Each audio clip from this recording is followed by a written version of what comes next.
Tell me I'm muted this time. Yes, I've definitely unmuted this time, but yes. Oh, sod me. But yes, hello, ladies and gentlemen, boys and girls, children, hopefully appropriate ages. I'm TheNateTCY, I can call me Nate for convenience, and we're back with another edition of Becoming Better, which is nice. It really is nice to be back again.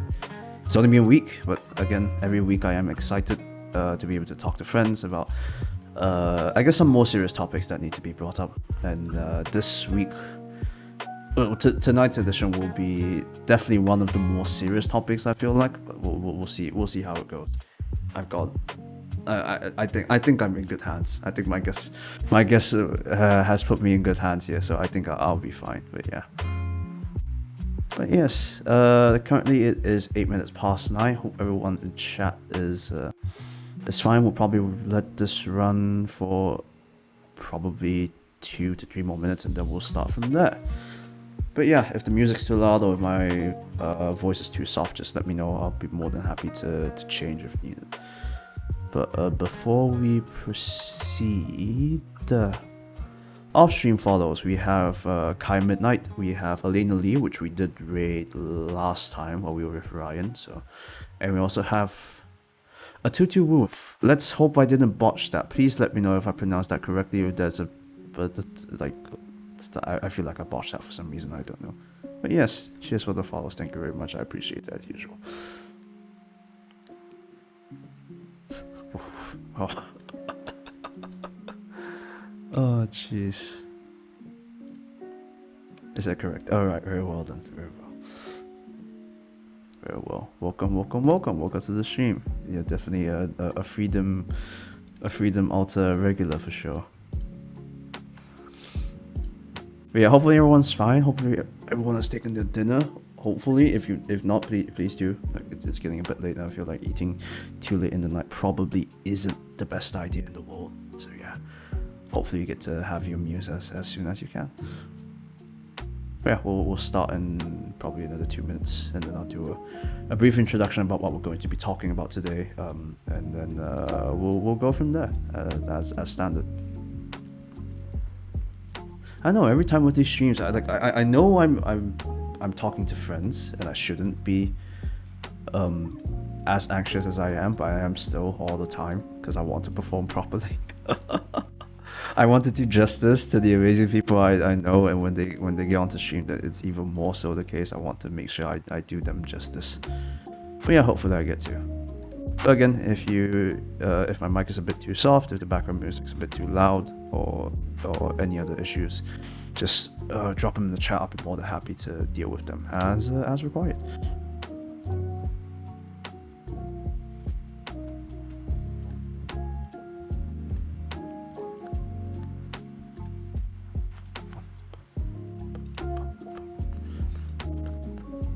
Good evening. Hello, Shaksu. Maayong gabi. Welcome to the stream. Kumusta? Very good that you're waking up early now, to be fair. When I caught your stream earlier on, I was like, wait, hold on. Has he not slept? And then you say that, oh, you've already woken up. Ayo. New schedule. Let's go. Come on. Heck yeah. Very good, very good, very good to hear. I think you woke up earlier than I did. I think I woke up at like... And I'm gonna see if it's just dropping 5 minutes. Oh, fair enough. Wow, you really are sleeping really early. Holy crumbs, man. It's like what, 10 minutes past 9. You're sleeping at what, 9:30, waking up at wow, that is. Well, I hope you get more sleep. I hope you get more. I hope you get more recharge. Yes, man. For help. Good to hear. Honestly, good to hear. Good to hear. Good to hear. Good to hear. Good to hear. Really good to hear. I'll just watch the follow. No, that's all good. That's all good. Good to hear. Hope you get good rest. Hope you get to recharge fully, man. Hope you get to recharge fully. Yeah, I think without further ado, I think we will get started probably. But yeah, tonight's topic is going to be a bit of a heavier one. I guess I should put up not really much of a warning, but I guess just a heads up that tonight's topic is definitely a little bit of a heavier one. Today we're going to talk about vulnerability. Well, I guess we're talking about being vulnerable.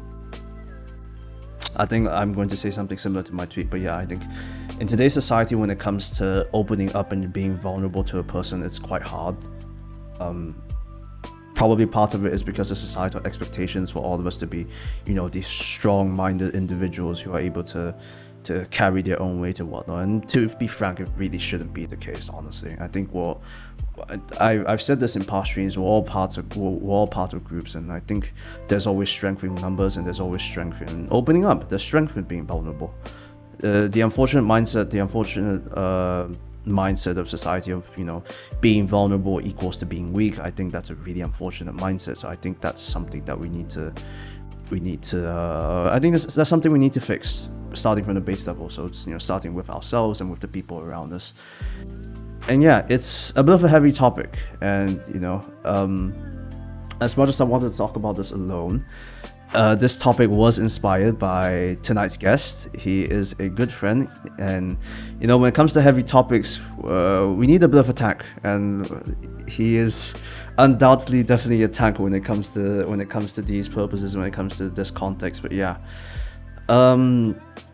we had a bit of a chat a while back, which we will go into a little bit deeper later on, which we talked about being vulnerable and opening up to people and whatnot, how difficult it is, unfortunately.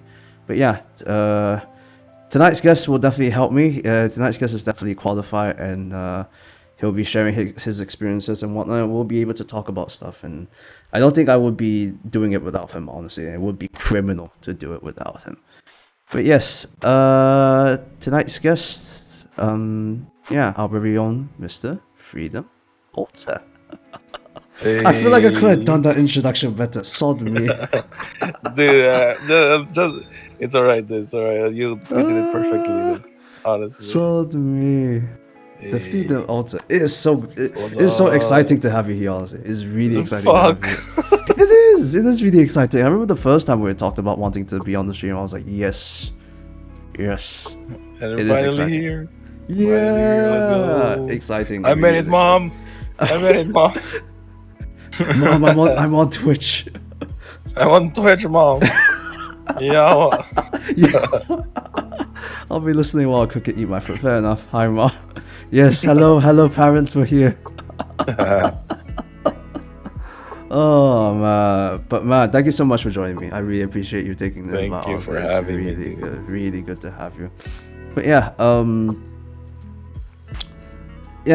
the reason having you here, I think you already heard me talk about it, was because of our bit of a conversation that we had on Twitter, and even then, a little bit of our conversations in Discord are always talking about how we're opening up to each other and whatnot, and how it's difficult. I think safe to say that it's a difficult thing. I think it will be an interesting topic to talk about, and you have some qualifications to talk about it. I'll just say it now, but we'll go into it a little bit more later on. Jesus. Jesus. But before I proceed, I think it's worth it if you introduce to the audience yourself, please. How do I even start it? My name is Freedom Alter. Yawa streamer, from the land of the Bisaya. Streams variety of games, fuck around, attacked by casually like rats and puffer fishes. I don't fucking know. Oh, But- I swear but the if I'm not- pufferfish one. But if I'm not streaming, I do my best to advocate like mental health, support like mental health, whatever I can. Yeah. And yeah, how do I even transition this to my fucking gun? Believe it or not, guys. Yes. Despite like what you perceive, like how people perceive me on Twitch, right? And like on my streams, how fucking chaotic and stupid I may act like. I have a degree. Yeah. I have a It's a very degree. important degree in this context. But yeah, talk about your degree. Like the first time I heard about it, it wasn't far fetched. I will say, like when you told me what degree you held, considering the stuff that you talk about and considering the stuff you advocate for, it actually isn't like the furthest thing. It isn't actually like that weird. But yeah, your qualifications, good sir. Oh my god. Despite how I act on my streams and like on other people's streams, like how stupid and crazy I can go. I do have a degree of Bachelor in Science in Psychology. Yeah. Believe it or not. Which makes it absolutely perfect for tonight's topic. Shit, I don't remember any of that shit. I just barely passed my fucking uni. Yeah. Oh my gosh. Oh boy, it's gonna be a ride. Shit, It's let's gonna go. be fun. Tonight's gonna be it's gonna be a heavy one, but I think it's gonna be a fun one. It'll be an enjoyable one. But yeah, I guess the first question like I always ask is, how did you get into streaming? I think that is always the standard first question. How did you get into streaming? Well, well, all right. How did I get into streaming? Good question. Oh boy. All right. So first of all, I usually had to. Back then, I didn't have a good enough PC that I have now, right? So Mm-hmm. I was thinking of different ways of like storage for my Apex clips because I Mm-hmm. used to play a fuck ton of Apex back in the day, Mm-hmm. and I decided like, what if I just stream it on Twitch and then save the VODs so that I can download the VODs and edit it later. Mm-hmm. Turns out that Twitch also has a very weird compression system like YouTube, or even worse than YouTube. And I came to a realization really fast that Twitch is not a really good storage place to like put on your VODs or something. So that's why a lot of people either save their VODs locally and upload it to YouTube, Mm-hmm. or like has a loop around, right? So that's like the first thought. That's like the first like reason why. Mm-hmm. Right. After like a few months, I went on to Q server because I saw like a fuck ton of people. It's like, fuck ton of people playing Tekken. Mm-hmm. In this time, went into there. There were like met Ryan and the other people from in this show my tournament, right? Ah, Show, yes. Sure. yeah, like the beginner, the VTuber beginner Tekken tournament, right? Met a Yeah. lot of people and met new friends, especially the new one, like especially Bisaya new friends, who are also like VTubers, right? PNG Mm-hmm. tubers. Right. And it's like, what they're doing looks like really fun. Let me give it a shot and let me try doing the stuff that they're doing. Mm-hmm. It looks fun. It sounds fun. Mm-hmm. I was like, fuck it, dude. Yeah, these people they inspired me to become this kind of like this kind of like streamer, like the PNG tuber streamer shit. Mm-hmm. And Mm-hmm. that's how we Very good, that's how we honestly. That's started. really good. Started off with like Tekken, and then now I fucking hate that game. Yeah, well. My gosh. All of it. Yeah. Talking about Ryan and Sinex, yeah, they're both in chat as well. All right, hi Nick. Hello, I'm Maaya Gabi. Hey, welcome to the stream.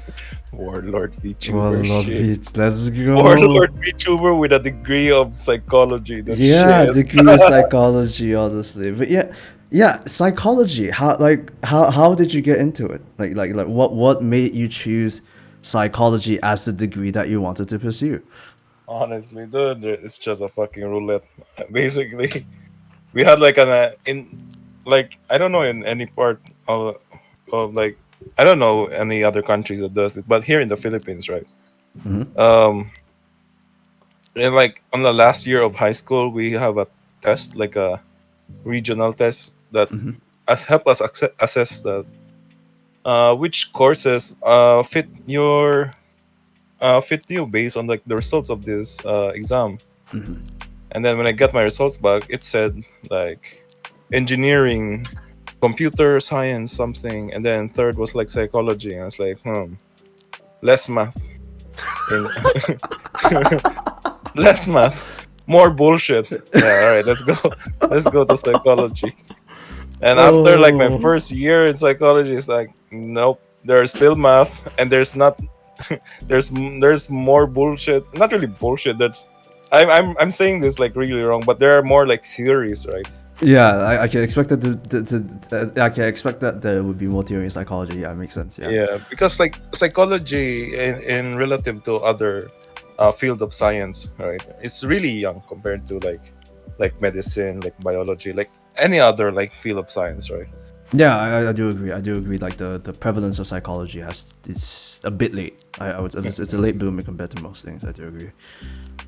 So that's why it's on its infancy. It's like that's why most things are on its like theories. Like it's not yet set in stone compared to like Newton's law or gravity or some whatever bullshit that they fucking say. It's like what goes up must come down. That's the law of gravity. That's a law. the theory is like, maybe this applies, maybe not. Maybe this applies, maybe not. Yeah, that is a theory anyway. Depends but on the yeah. person. We're not Depends on really the sure. person. Yeah, I think that's what makes psychology like interesting. Was like, it's a bit, it's interesting. I guess frustrating depends because it's subjective from person to person. It's not like a set thing. It depends on how people feel. Like different people think differently. But I guess there's like a basic I guess pattern to it. I don't know if that's the right word to say. Yeah, Mr. Degree holder. Yeah, you can say that. You can say that. Yeah, sure. I know what I'm talking about. Yeah, I mean, yeah, your qualifications would make sense when it comes to. I feel like the way you say things and whatnot, it is very. There is a very, I feel like a bit of a psychology, like psychologist slash psychiatrist type of feel to it, the way you talk about stuff and whatnot, which we'll go into in a little bit. But yeah, the way I guess the first time I interacted with you, I guess on a serious note, when it came to stuff like that, it was like, oh, he is really into stuff like this. Like the way you said it was very well put sentences. What you said was actually quite true. You understood people and whatnot. So it was interesting. So that's why I was like, could I get you on? And I remember at the start you're like, I remember the first time you invited me. Yeah, I remember the first time as well. Yeah, let me delay this as much as I can to come up with a bullshit excuse that I can't come. And then I remember my New Year's resolution, like fuck it, then let's do it. And here you are. Here we Oh, fuck me. Yeah. Yeah, tonight's topic will be. I think it will be deep. It will be interesting. But I think your humor will make it easier to digest. Honestly, I think your humor will definitely. It'll be fine. I sure fucking hope so, dude. I don't want to hear a fucking Karen. It's like, hey, that's a fucking sensitive topic. I mean, it's a sensitive topic. Unfortunately, when it comes to we are, but you know. I mean, you can't get away from it. It's a sensitive topic that we have to talk about. I think that's the issue when it comes to being vulnerable and opening up to people. It's a topic that. It's something that all of us suffer from. I feel like, I suffer from it. You probably suffer from it to some extent. Most people in chat suffer from it as well. And it's something that we should talk about. It's just that unfortunately it's not really brought up because, I mean, unfortunately mental health is very much a taboo in our culture, unfortunately. But, we'll see how it goes. But yeah, I guess let's dive into it. I think the first thing to talk about will be what we talked about back then in the Twitter thread. For those in the chat, you'll probably be able to see it on the screen. I'll put it somewhere in the middle. But yeah, this was like the first interaction I had with it, which is that it felt serious. Where I talked about, overthinking based on, hi, can I talk to you real quick? I have a lot in my mind right now, in the thoughts. You're bothering them, you're wasting their time, your problem isn't that big compared to theirs. You're nothing insignificant, you should just keep it there, don't tell them. And I feel like I can relate to that. I think that's why I even interacted with you on this thread, because I can relate to that on many levels. So talk to me. Is this what you typed here? Is it a personal experience? Is it an experience that you saw with friends? Like what made you tweet this? What made you essentially what made you tweet this? What created this tweet? What produced this thought? Why I created this tweet? First of all, since I studied psychology, that's a very big air quotations, by the way, studied psychology. So I kind of understand, I kind of get understand the symptoms, right? Mm-hmm. Of the thought process. One is having these mental issues, right? Mm-hmm. And then secondly, I do have friends from time to time. It's okay, it's all right. We also been taught how to build rapport, make it comfortable for the other party to open up, make sure that whenever the discretion, whatever we talk about stays between us, and then nothing trying establishing a safe space for opening up, right? Mm-hmm. Mm-hmm. Yeah.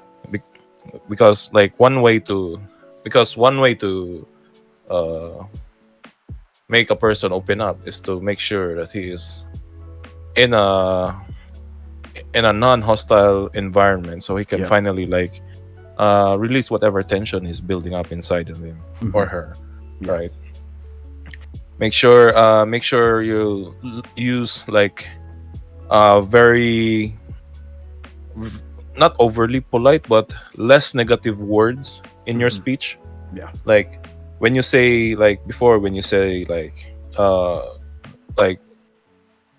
people here like suffering with these mental disorders, like suffering, there's like big quotation marks, like say suffering is like a very negative way of, and then the person on the other party is already feeling like down to himself. So maybe try to use like lighten words, right, to like make him sure that it's all right, it's gonna be fine, not to like not to like put it more down with like heavy words, like maybe he has this condition, he's not compared to like suffering from a mental disorder. It's like easier to hear, gane. It's bearable to hear compared to like I'm suffering from problems that you don't understand, that maybe I am, and try to make it lighten, right? So it's also one of those parts to like build rapport, make sure the other party understands that they are safe. And the last part is I do suffer there we go. I do have that condition myself as well. um I didn't really tell this to my friends basically, um but I'm not really like very secretive about it. It's more like an open secret. I do have a I was diagnosed with GAD, general anxiety disorder, back when before COVID. Like, Okay. yeah, I still have that. I still have that disorder, and w- uh, paired with the general anxiety disorder, I still have also signs or symptoms of slight depression symptoms, symptoms, right? Right. With accompanying of like when you even say like anxiety, there's more like overthinking. It's like you can't like the hyperventilation, like stuff regarding to that. And fuck, what was I supposed to say again? Yeah, with that experiences, with those three like factors, I can like say like man, if someone is having this kind of condition with their heads, I'm not gonna. I was like, let me try to like ease in the burden itself, because I understand how it feels, because I went through that I know um problem myself. And even me is like was like I fucking curse at my like random people. It's like even like I don't even wish this to my worst enemy, dude. It's like it eats you alive basically. It's such a bad feeling in the head. And dude, fucking therapy and like medicine here for that shit, it's so fucking expensive, dude. I swear to God. Yeah, I think I do agree when it comes to anything that's mental health related, especially in I don't know if this applies to every country, but I think in my country as well, there is a certain cost to it, and that's why a lot of people, and that, and also again, it goes back to it being a taboo thing to talk about, where people don't really talk about it. You're supposed to be strong-minded all the time, and you're not allowed to break down and all that. And I think it's unfortunate. I think it's unfortunate, but like what's your experience with opening up to someone? Have you been in a position of where you were vulnerable, where you opened up to someone, how you opened up to someone about how you actually felt, that you know mentally, that you weren't there? Like, do you have that experience? Have you found someone to open up to, or are you still looking for? Yeah, I fortunately I found people to open up to. I have friends who are very dear to me, who are like my best friends ever since from grade school, right? Uh from grade school and like from university. We talk like from time to time. They like ask me. At first, I was like, "Hey, dude, can I talk to you real quick?" Like the one that you see on screen right now. Yeah. Like, it took me a lot of courage, basically, to tell them that I had this kind of condition. And fortunately, they were very understanding. They, even though they don't know how to help me, were they were still eager to like at least listen to like my problems. Made sure that we that like what I mentioned earlier, that I feel safe. Um, they reassure me that's gonna it's gonna work out, Mhm. and I'm very fortunate that I have friends and family that understands what I'm going through right now. Mhm. So, um, fuck, I am not organizing my thoughts. This shit. It's all good, guys. It's all free. It's all free speech anyway. It doesn't have to be a certain format. It's fine. Yeah, Whatever comes to your mind. there was something clever I was gonna add to that, but shit, never mind. Well, what like I get what you mean when it comes to like when it comes to opening up, like again, like the tweet on screen where it's like you want to talk to someone that you know there's something on your mind, but then you end up not talking about it. What in your opinion, like what makes it so hard? What makes it so hard to talk about stuff like this? What makes it so hard to open up to people? Well, I think because I know it's a meme, but there's like a little voice in your head that says that makes you think, maybe shit, maybe you're maybe that's not that, like the one I posted it on Twitter. It's like, maybe you're bothering them.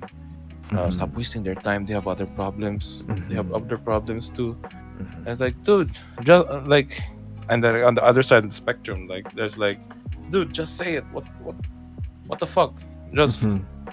just, just say it to them. Just ask them to talk to you or something. And say, dude, it's not that easy. I know it's like, I know there's like different spectrums. I understand each end of the Mhm. spectrum, but at the same Mhm. time, we have to be like considerate. Like, so why does it make it difficult for you? Sometimes it may be like the one I mentioned on my tweet right here on screen. Mhm. Um, for for males especially, we have the, like, the toxic masculinity mentality, right? It's like, you're like, Mm. fucking, you're a man. Repress all that feelings. Put it in a jar. Keep that shit in. Yeah, Mhm. make sure you close that lid tight so that none of that feelings go out. Yeah, yeah. I think I can relate to that mostly. Mm. Yeah, I think yeah for me personally that probably is the reason why I don't open up. I think I do open up to a few people, but I have this bad habit of again I have this bad habit of not open the way I say this, like do as I say not as I do, because the stuff I do is completely opposite to the stuff I say. I don't practice what I preach, unfortunately, but it's the unfortunate matter of like when I open up I don't open up fully. It probably is, some of it is because of like what you said. It's the fact that society expects you to, again, having to be strong-minded. You're not supposed to cry, you're not supposed to break down type of situation. That's why I do most of it alone. I think for a bit Be a more people to man. do. Yeah. You don't need anyone else. Yeah, yeah, You yeah, only yeah. need yourself. Yeah. Unfortunately, yeah, I think those voices have lived in my head for a very long time. I think they lived in my head ever since I was probably 15 or 16. It was like in the middle of my teenage years. I didn't know how to deal with it, honestly. I didn't go to my parents.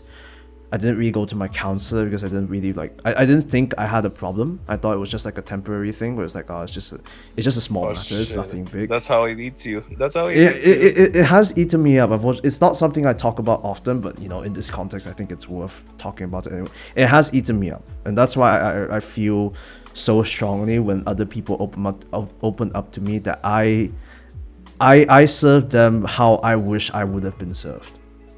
Back when I really needed it the most. Like I didn't really get the help. I didn't really get the help I needed, and so that's why when other people open up to me, I make sure I do my best to do it, because I don't want what happened to me to happen to other people.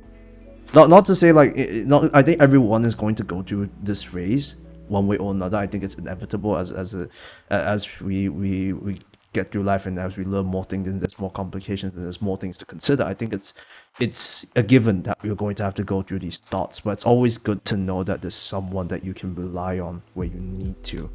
And for me personally, I never found that. Unfortunately, I never found that. So like, it's unfortunate for me to say, but I do feel very I do feel very broken as a person. I'm very mentally broken. I'm very emotionally broken. I think I talked I think I brought it up with Ryan in the last stream as well. I feel very broken as a person. I don't feel very full, and so that probably is one. I think that is one of the main reasons where it's just, suppress your feelings. There's nothing. Don't break down. Don't cry. You gotta stay strong for other people. I think there is that as well. I don't know if this is a viable reason, but like when people say, you have to be a pillar for others. You have to stay strong for other people. Like, what do you say to that reason? Is that a viable reason to suppress yourself? Is it a viable reason to ignore your own mental health just to be there for others? Like, is that like it probably is a viable reason, but why do you think people use that as a reason, or people use that as an excuse? Like, what do you think?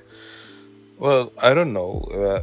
That sounds shit to hear from someone who It's said fine. something with psychology, right? We talked about it. Like, when it comes to mental stuff, it differs from person to person. Yeah, to a certain extent, the basics are going to be there, but it still differs from person to person. So I don't think we'll ever properly understand unless we actually understand the person in question, unfortunately. But that's But just how it goes, I guess. like with that part, right? Like, I don't know how like that. What's the underlying reason about that? Like, being a pillar towards someone. But I feel like, I don't know, not really. I think it like si tawagan eh yawa.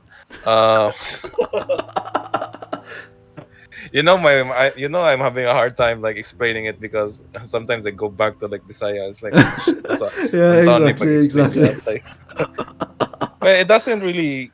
It's not really like you being a pillar for like someone or someone, right? Doesn't really mean that you have to like repress your own feelings, right? Sure, there are a lot of times that you have to ignore your own feelings and act strong, so that you can be a pillar to someone, right? Because I know a person who is like that, right? But Yeah, same here. who's gonna be your pillar when you need to be the one who to to finally open up, right? I think that is something I struggle with as well. Where it's like, I it's something I still struggle with. Also, I want to be everything to everyone. I know it's not possible, but I still try But you so can't. hard. Yeah, exactly. I can't. I know. I know I can't do it. I want to be everything to everyone, so I stretch myself very, very, very thin in many, many, many situations where I spend all my resources, all the mental capacity I have for the people around me, but I leave none of it for myself. I don't know, honestly. I don't know how to. I don't really have an excuse for it. I think it's just how I am. It's just I value other people more than myself, and so I put all my effort into other people rather than myself as well. I think that is like, I guess is a cause and effect thing, where I consider other people to be more important than that. I'm here for others, not for myself. Which, I mean, it's not. I mean, obviously, you're going to tell me it's not a great way to go about. It really I is know not a it's great way not. At least you're self-aware about that. Yeah, But to be fair, Seth, friends and family, like, people give us strength, like things that we couldn't do before because we like have self-doubts with ourselves. Sometimes we just need a little bit of push from our friends, like from strangers, like, oh shit, you can do it, like, we believe in you. And then that little bit of encouragement goes a long way and makes you gonna wanna do things that you're even shocked that you can do, right? So also with the thing like it's stretching yourself thin to like accommodate like more people, or more like more aspects of like your people's problems, like how sometimes that's one of those issues you that's gonna eat you, right? Because if you're gonna stretch yourself really thin, there you're gonna be in problems that you don't have to face, you don't have to respond to. And well, sure, it does help, like trying to like help them as much as you can. Sometimes the only thing we can do is just to listen and let them rant on whatever whatever they feel like. And instead of like stretching yourself thin, how about just stick to the things that you're good at, like something like whatever forte that you have right now.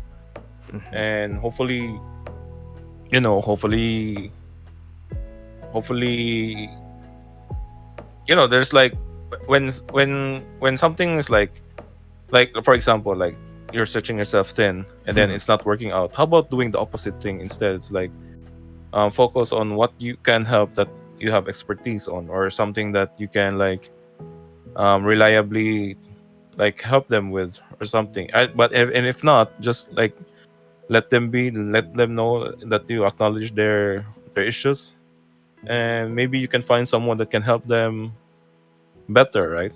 And see if it's like any better. And also, fuck, what was it saying again? Yeah, uh, I'm so sorry. It's all good. No, it's all chill. It's all chill. It's nothing. It's nothing too serious. It's like, oh, we gotta get this done. No, it's not. It's nothing like that. Like whatever comes to your mind, then we talk about it. That was it's chill anyway. So it's like nothing. Anyways, moving on. I completely forgot about what I'm gonna say last. Yeah, But I think for me, like when it comes to stretching myself thing, it's always the fear of like it goes back to when someone opens up and whatnot. It's very easy for them to close up again, especially when they feel like no one's there for them, or no one's like listening to them. How do you deal with that? How do you deal with people who open up, which is great. I think it's always good to see friends open up, and then when they want to close up again, like I try to keep them opening up, but I feel like there probably is like, how would you do it? What do you think is like the way to keep someone from closing up on themselves again?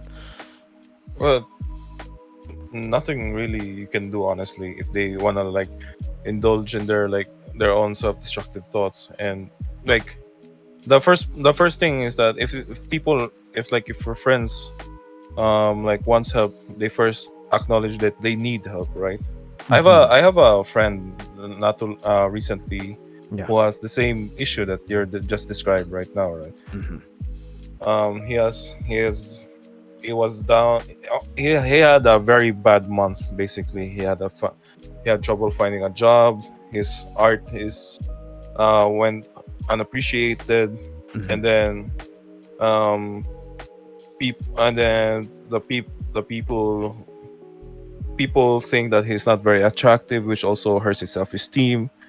And they're like the things he's good at, that someone is better, and then that's like its whole identity or something. And then that's like, it's like everything about your identity is being like chewed off, and then it's being unappreciated. And then after they after those like circumstances that eats your identity, your id, or your Yeah. ego, I don't fucking know, I fucking forgot about that. It slowly like adds it gives fuel to that little voice on your head. It's like, you're worthless, you can't do this. Yeah, you're gonna stay like this, it's gonna get worse. And then sometimes it makes people decide on bad things, like they're gonna push their friends away. They're gonna what the fuck is it called? Gonna It's like, Isolate themselves? No. yeah, something like Isolate. isolate Okay. themselves, make Okay. like you don't want to disturb anyone. You wish you're not you wish you just erased your existence from this earth, something like that, right? And they with in that kind of context, they really, you may be tempted to like help them, right? Yeah. But in that setting, they will try to like shove you off, all right? So um the best case scenario for that, and it's really like sad to say, but just try to give them some time alone, but always reassure them that that whenever you're ready, to open up, we're always here to help you. We don't want to pry, but at the same time, if you wanna like talk about it, we're always ready to go on. We're always very eager to help you help you pick you up from the ground, and like I know, like being just being there for that person, right? So it's not so much about like being actively like pushing them to open up, but it's more so just to let them know that there is someone there that they can open up to when they're ready. But then like stuff like that. Oh no, you continue first. Yeah, and I was really lucky that luckily he also frequents my stream from time to time, and I just so happened to have one of those streams that, there were no auks or pufferfish. Surprisingly, we were really on a fucking we were really on a like serious topic, and everyone is like, I think I did I think it was like a birthday stream or like 100 celebration stream. It's like, if anyone wants like compliments or reassurance, just go to my stream, redeem something, and then I'll say something nice about you. And then luckily he came to my stream. I made sure that we're always here waiting for you. Make sure that whatever problems he think, like the one I mentioned, like his art is unappreciated, his identity is not attractive. Make sure that reassure him that no, that's not true. We appreciate your art. I think you're a very good looking person. Your passion towards this hobby that makes it like his identity, gani. So in this case, it's like dancing. You're a very good kind of dancer. You know what to, like the intricacies and everything, right? And just make sure that they're like they are reassured. We're always waiting to. We're always welcome to. We're always waiting, and we're very welcomed if you come back to us. And it's like a very heavy thing for them to accept that you don't have to listen to that inner demon on your head, right? So it's a very hard process.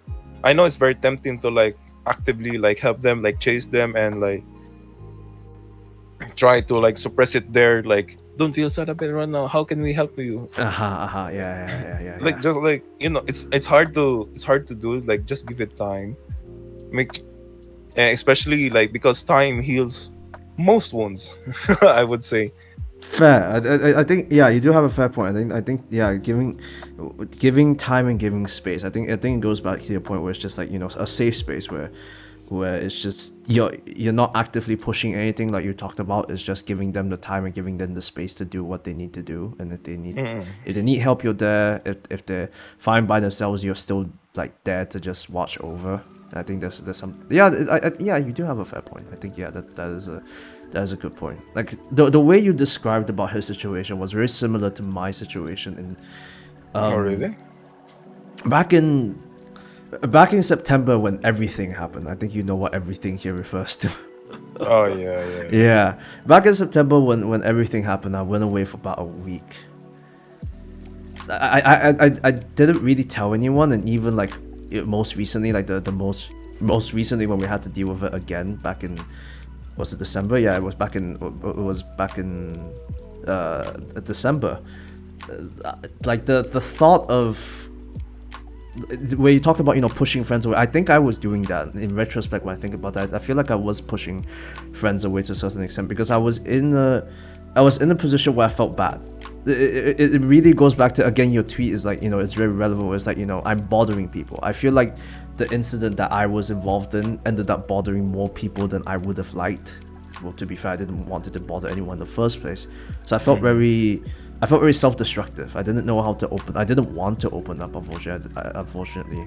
I didn't want people to worry about me more than they already had. Like, I appreciate everyone's worries. I appreciate everyone like looking out for me, but it felt like a burden to a certain extent. For me personally, it felt like I didn't deserve their care.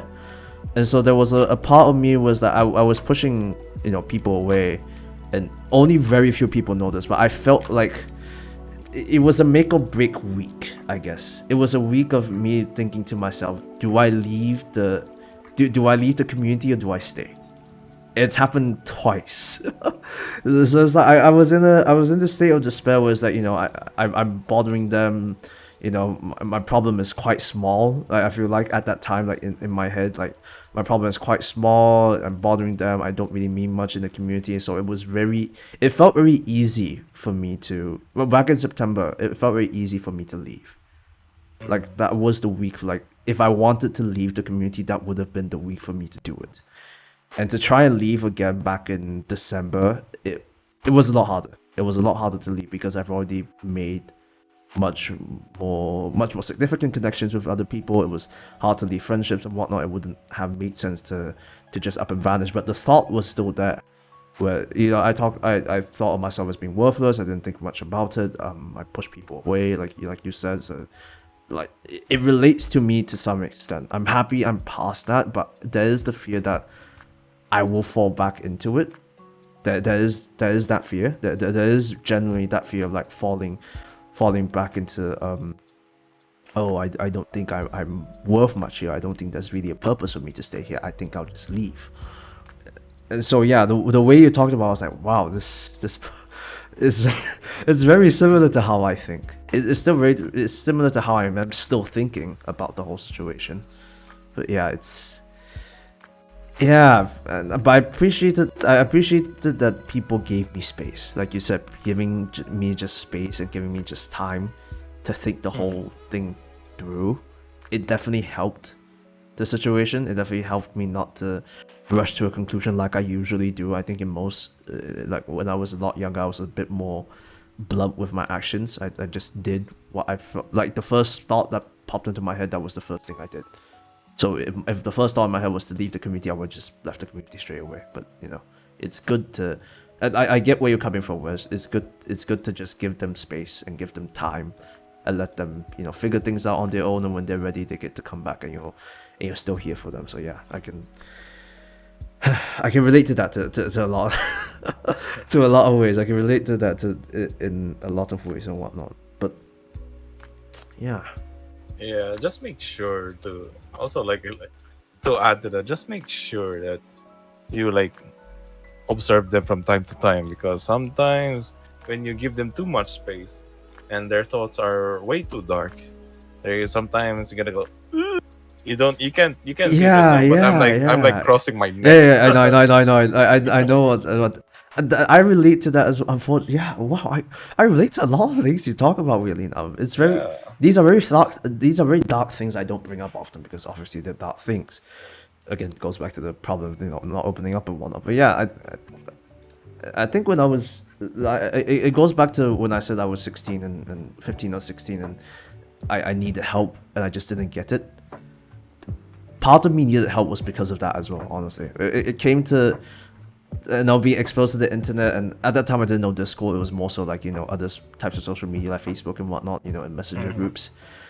There were friends who were distraught online. Obviously, they weren't like in real life friends. There were friends who were distraught mentally. And, it was fine talking to them. They appreciated like talking to me, and they said it helped them. It was good. Like they were showing progress of, they were showing progress of like on the better path and whatnot. And I hope I'm not trauma dumping. And to anyone in the chat, if this gets too much, you're more than welcome to mute the tab for the next minute or so. But yeah, I remember so vividly was like it was one night where I was busy with homework and one of these friends called me, but I was so busy with homework that I didn't have time to pick up the call. I didn't even bother to like put the message down and whatnot. And I remember the next morning, I got a message from their parents that they unfortunately passed. So that it didn't happen just once. It happened to quite a few people, and I think that haunted me for a good amount, and it led to me, being again closing up and whatnot, and they just demonic thoughts inside of me, not getting the help and whatnot. And I guess here I am, unfortunately a bit emotionally broken and mentally broken as well. I think that's the unfortunate like thought of it. But yeah, the way you said was like, I didn't take the effort. I feel like, maybe if I put in a message or two, like, it might not have happened, but it's a lot of what ifs. But your point of, having to give them space, obviously give them space and give them time, but obviously checking in on them once in a while still is a good thing to do. Yeah, you do have a point. It's still a good thing to do. It's I think it's unfortunately a guilt and a regret that I think I'll bring with me for a very, very long time. Unfortunately. Do you blame yourself? I think I still do. It's been like, it's been what, 5-6 years. Actually, 2020. It's almost been a decade. Yeah, it's almost been a decade, but I still blame myself for it. I still do blame myself for it.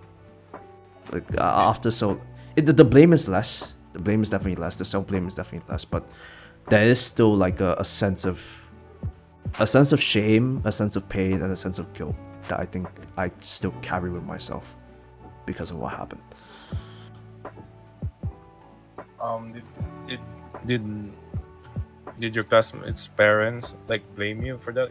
No, they didn't blame me for it. It's just it's a personal habit. It's a personal flaw. I think that's the best way to put it. It's a personal flaw, but I feel like I could have done more. Like in many situations, I always tell people it's a shame that this is the most that I can do. I wish I could have done more.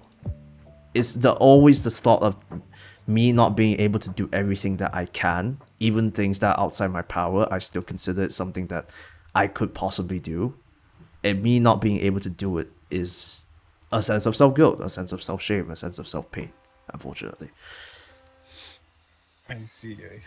But yeah, I mean, it drives home your point of having to check on them once in a while, and a message doesn't take too long. Like even picking up a call for like 5 minutes is fine as well. I don't think, as much as we are busy, and I do agree that we're all busy in our own times, I don't think we should be so busy that we can't even put up, for example, maybe a minute to 5 minutes of our every day just to talk to said person.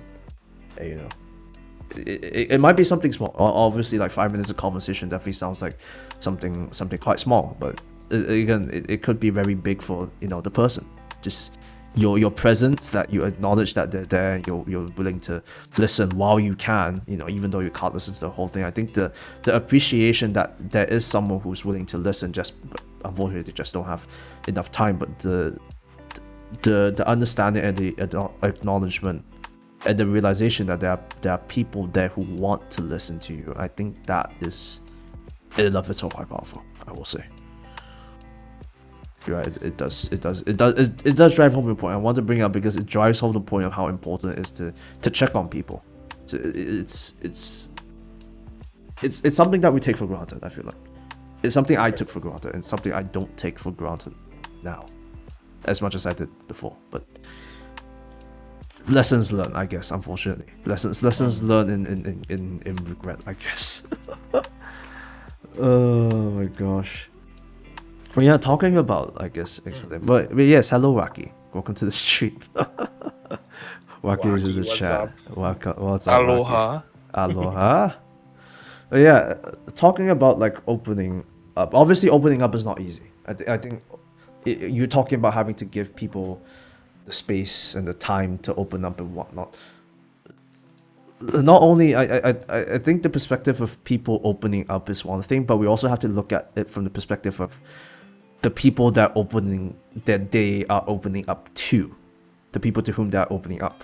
So it's like, how do you, like, you want to help, I want to help, so I let people open up to me, but how do you put yourself in a mindset that is ready to deal with it, ready to deal with when people open up to you? Like how do people better prepare themselves for their friends to open up to them? What do you think are like the few things that could possibly be done? Oh, all right. That's it's a deep question. All right. I mean, it depends on like like the situation and like the person, right? Sometimes you can handle it yourself. Sometimes you need help by different kinds of people, or sometimes you need help from a close friend or from a family member or someone dear to them. Like it really depends, like on how do you respond to different, like I know, like different circumstances. So, but what you can do to like prepare for those kinds of opportunities, right, is to make sure that you keep like your schedule open, because sometimes they want to talk about it, and sometimes it's gonna be a very that doesn't work in your schedule, like what you mentioned. You've been busy with your homework, and you're not to blame, because you have responsibilities, and then you just don't have the time. You can't be bothered, and that's understandable. But at the same time, when you have the time to like check on like the messages, like, or like check on like they want to be helped, then you make an effort there. You can like fucking be like go sick him, but instead it's a fucking like helping dog, like what, like one of those stress dogs, right? Like whenever Uh-huh. you feel stressed, like Uh-huh, like they uh-huh, just they uh-huh, just uh-huh. hug you, Yeah. like it's like go sick him, but you're helping them instead of biting them, like. And then try to like go out like in a, what's the fucking saying? It's like What are we talking go about? out of your way, like reach a mile, something. Make the extra mile, I guess, Yeah, or yeah, something. yeah, Take the yeah, extra yeah. mile Take the for extra the. mile. Yeah. Yeah. Like when you wanna meet up right now, even though it's like fucking 2 in the morning. Wanna meet up right now, or I want some like burgers at McDonald's. We can like talk. We can like talk in the car if you're uncomfortable. We can like take out or something. Like some stuff that within your capabilities that you can try to make sure you make sure you let them know that you are putting on the effort to like acknowledge that you are ready to welcome them in, and then you are ready to help them whenever, because all these like extra things that you're doing really like, again, helps establish that safe space, that rapport, that you're trying to make them open up, so that they can like tell, like, talk about the things that they're having issues with, right? So I guess that's one advice that I can like give out. I'm sure there are plenty more, what if like it happens again, right? Like I'm thinking a lot of destructive thoughts right now, like things that I shouldn't be thinking, especially when like I'm on work or something, or like on my studies, or like even like on commuting. Like, what can I do? Can I like can I like can I like talk to you? And sometimes you're not available, right? So Yeah. um with that, if the other person is like comfortable, like you can like try to form a friend group, like a select few that can like help him uh without any judgment. I think that's the term. It's like I guess yeah, yeah, without fair, any yeah. prejudice. Yeah, Without any prejudice, yeah, yeah, fair, fair, yeah, yeah, fair term, yeah, without any prejudice, yeah. yeah. But if that isn't available, you can try like different methods to help them pull back to reality, right? So one of those methods that I've been using a lot is the grounding method, right? So you do like 5 4 3 2 1. You like exercise the awareness of your senses, right? Your five basic senses. It's like Okay. five things you see, four things you can touch, three things you can smell, two things you can Fuck, dude. What's the five senses? What's the five basic senses? That shit. What did we cover? Touch, taste, sight, smell, hearing. Hearing. Yeah, I'm yeah. going to So assume taste is probably not one of. no. Taste is taste is Is? like one of the it's like Really? yeah, but it's like one. I think number one, One like taste and one what? thing that you can taste. Like maybe you can touch. Maybe you can still taste the aftermath of like maybe you've just eaten your breakfast and then you can still like taste you can still like feel the taste of like the spice in your mouth, right? Something like that. Or maybe you can still taste like the mint from the toothbrush or something like that. Like anything Okay. to like distract your mind to pull yourself back to reality, right? That's the grounding Interesting. method. That's why it's called the grounding method. It pulls you back to the ground. I Mm. see. Okay. So you start simple and very common. So that's why five things you can see. Like you can, this is very easy. Just move your eyes, right? Yeah. Yeah. Nothing really to go on. But if you want to make it harder, so that the grounding method becomes more effective, right? Yeah. So let's try to find five things you see outside this room or outside the around 5 meters around you or something like. Make it harder for you, bro, Mhm. so that it's more effective as a way to like not listen to that fucking demon inside our heads, right? Aha. Okay. Okay. And the other thing is sometimes I creep people out with this, especially since I do this shit in public. Mhm. Uh, What did you? Why are you laughing? because whenever I go out, right, I do have Yeah. like these safety kits, right? So I have like my medicine, like Mhm. my like tissues, like band-aids, like it's basically almost, you can like say it's almost like a first aid kit, basically, Okay. with Okay. First. mental Okay. stuff and like Uh-huh. notepads and what's that? It's like a something I need in case I do get bored or if it happens on public. I have the Mhm. things I need to like calm myself down, right? Mhm. So one of those things is a fucking paper bag. And the explanation with that is Okay. the more you like breathe in a paper bag, Uh-huh. there's you exhale carbon, fuck, what the Carbon fuck is this dioxide. Carbon dioxide. carbon Okay. dioxide, right? Okay. And then the more you like cycle that in, like you exhale carbon dioxide and then you put it back in, it messes. I don't really know like the full explanation, but it in like in layman's terms, it messes something with your hormones whenever you like breathe in on the same air. That Really? helps, like it helps like the rebalance of hormones that makes you, because when you're like worried or anxious or like even like overthinking just a slightly, you can like there's like an imbalance in hormones in your body, right? Aha. So that Okay.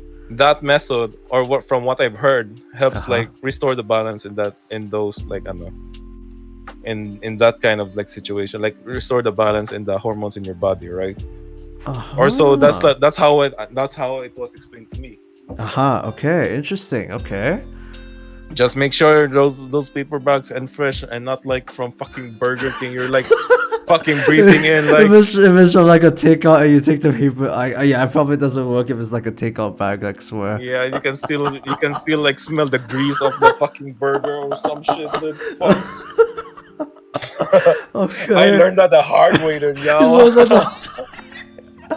It's like, but it's like, not gonna lie, it's still like, what? I'm pissed about this one issue that I fucked up with this fucking what's it tawag ani? Fucking paper bag that I completely forgot about my overthinking issue. So I guess Yeah. it's one way to fucking Oh my pull yourself back. gosh. Interesting. So all these methods are just trying to stop you from going further and further down the rabbit hole that, is, I guess, overthinking all that then. I guess, yeah, I guess you can say that, because before Interesting.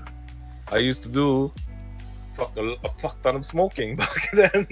That was one way is to like, Oh jeez. fuck this, I'm gonna light a stick. I'll be right back. Be in my own thoughts outside. Be dreading while having this fucking headache because I've been chain smoking three sticks. I don't fucking know. I live in a. I used to have really bad habits back then. Right. But since I decided to stop, I don't want to do that shit anymore. I have to find different alternatives, right? Right.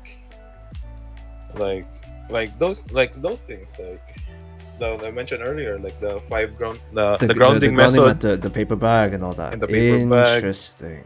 Sometimes if it helps you, like this didn't help me, but I heard it helped a lot of people. It's like sometimes the diary works, right? Because um the logic, the explanation to that is when you're like there are like things that you want to express, but you can't express it because either you're very shy or you don't want to like speak out, right? Or like be or like stand out, right? Okay. So sometimes you just need an outlet for that, and then sometimes um sometimes it's not. Sometimes you just wanna you wanna let it out, right? And one of those outlets is a diary. And that didn't work out for me because I tend to forget easily. So I think that's like one of my coping mechanisms if I think about it. But then when I write the diary, it's like fuck. Now I'm pissed again, yo. I remind myself like shit. I already forgot about this, but now why am I reminding this shit now? And yeah, it doesn't help me. Right. Other methods is like sometimes I also understand like people are having a hard time sleeping because the thoughts, especially at night, dead silent, and then you can get dead really silent, loud and all that. Yeah. dark room, and then especially it's like you close your eyes. Sometimes you see things that you're not supposed to see. Simbako pala yun. And ways to like help alleviate that is that there are like videos of like how like reassuring videos, like they're like played loop back to back. Sometimes it helps you like get enough sleep. Sometimes at first you have to like you have to like listen, but if you really want to, you can like repeat what they said. It's like, I am confident, I am enough, I did the best that I can do. You're not a burden. Everyone has a problem. And and then that gets paired with like relaxing music to calm yourself down, because that's also one of my alternatives. Because back then I used to drink before I sleep. I used to drink like a can of alcohol, whatever it is, as long as it has alcohol, for me to like sleep easier. And I was like, shit, I'm gonna be dead by 40 if I keep this up, especially paired with smoking. So there are like other things, right? And the more expensive, like the like that was like the free to play options, right? There were like the more expensive options, like therapy, like therapy, like medicine. Fortunately, my mother was very understanding. My father didn't really like get what's happening, but he is like very supportive regardless. So they funded not really therapy, because therapy it's a bit complicated. But with like I sought out like a psychiatrist, get diagnosed. So that's why I got diagnosed with GAD with a bit of anxiety episodes. And yeah, that's how like we can like prepare and like some solutions to whenever a person dear to us ever opens up. Like those are the options that I know of, basically. So a lot of it comes down to, again, like you talk about your grounding method and your paper bag. It's a lot of like the noises in your head, and you just need to not think about it. And then I think your final solution when it comes to reassuring thoughts, is it right to summarize or just generalize everything? Like you know, the people why reason no, what am I saying? The reason why people don't open up is because of lack of self-confidence. Is that like the easy way to summarize the whole thing, or is that just like a bit too general? Mm, I think that's fair because I've known a lot of people who are very like they're very confident, like in person, in Mhm. and every aspect in their like in their work or in their Mhm. studies Yeah. or in their surroundings, Mhm. but they still have this issue of like Mm. dark inner thoughts in their head. So it's not really fair to say that just because you Or don't just have because you're confident, confidence. you're fine to open up and whatnot. No. Yeah. It's more of a it's not really much of a perception as well. It's really like this is why I say there's a lot of bullshit in psychology because you can say that, but it doesn't really apply to him. Yeah, it That would be doesn't a really law. I think No. that's the complicated thing about psychology.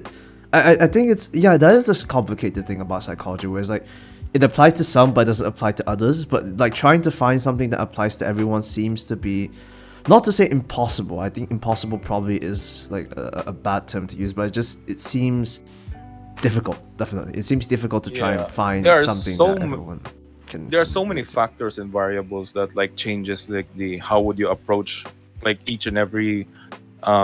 It's almost like a case to case basis, Mhm. actually, and the only thing like with like for example like mental health issues and disorders is because there are like overlapping symptoms that help us identify the issue of what you're having right now. But Mhm. even then, there are a lot of so here's the thing about regarding about diagnosing in like mental disorders, right? Right. Okay. There are like there are like a group of major symptoms that you should have, like let's say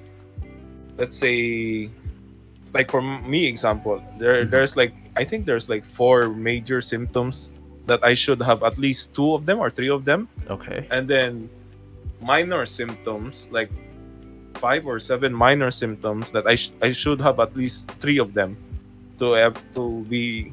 I am paraphrasing this by the way, Nope. but Okay. that's No basically issues. like that's basically the idea of how they how like like the layman's term of how people get diagnosed. Unlike like in like more established fields of research and in the medical field, like I fucked up my knee, and then they'll go like, how would you describe this? And then they can pinpoint like, you have this, you have this kind of issue because you're experiencing this, all of this, like pinpoint to the exact issue, right?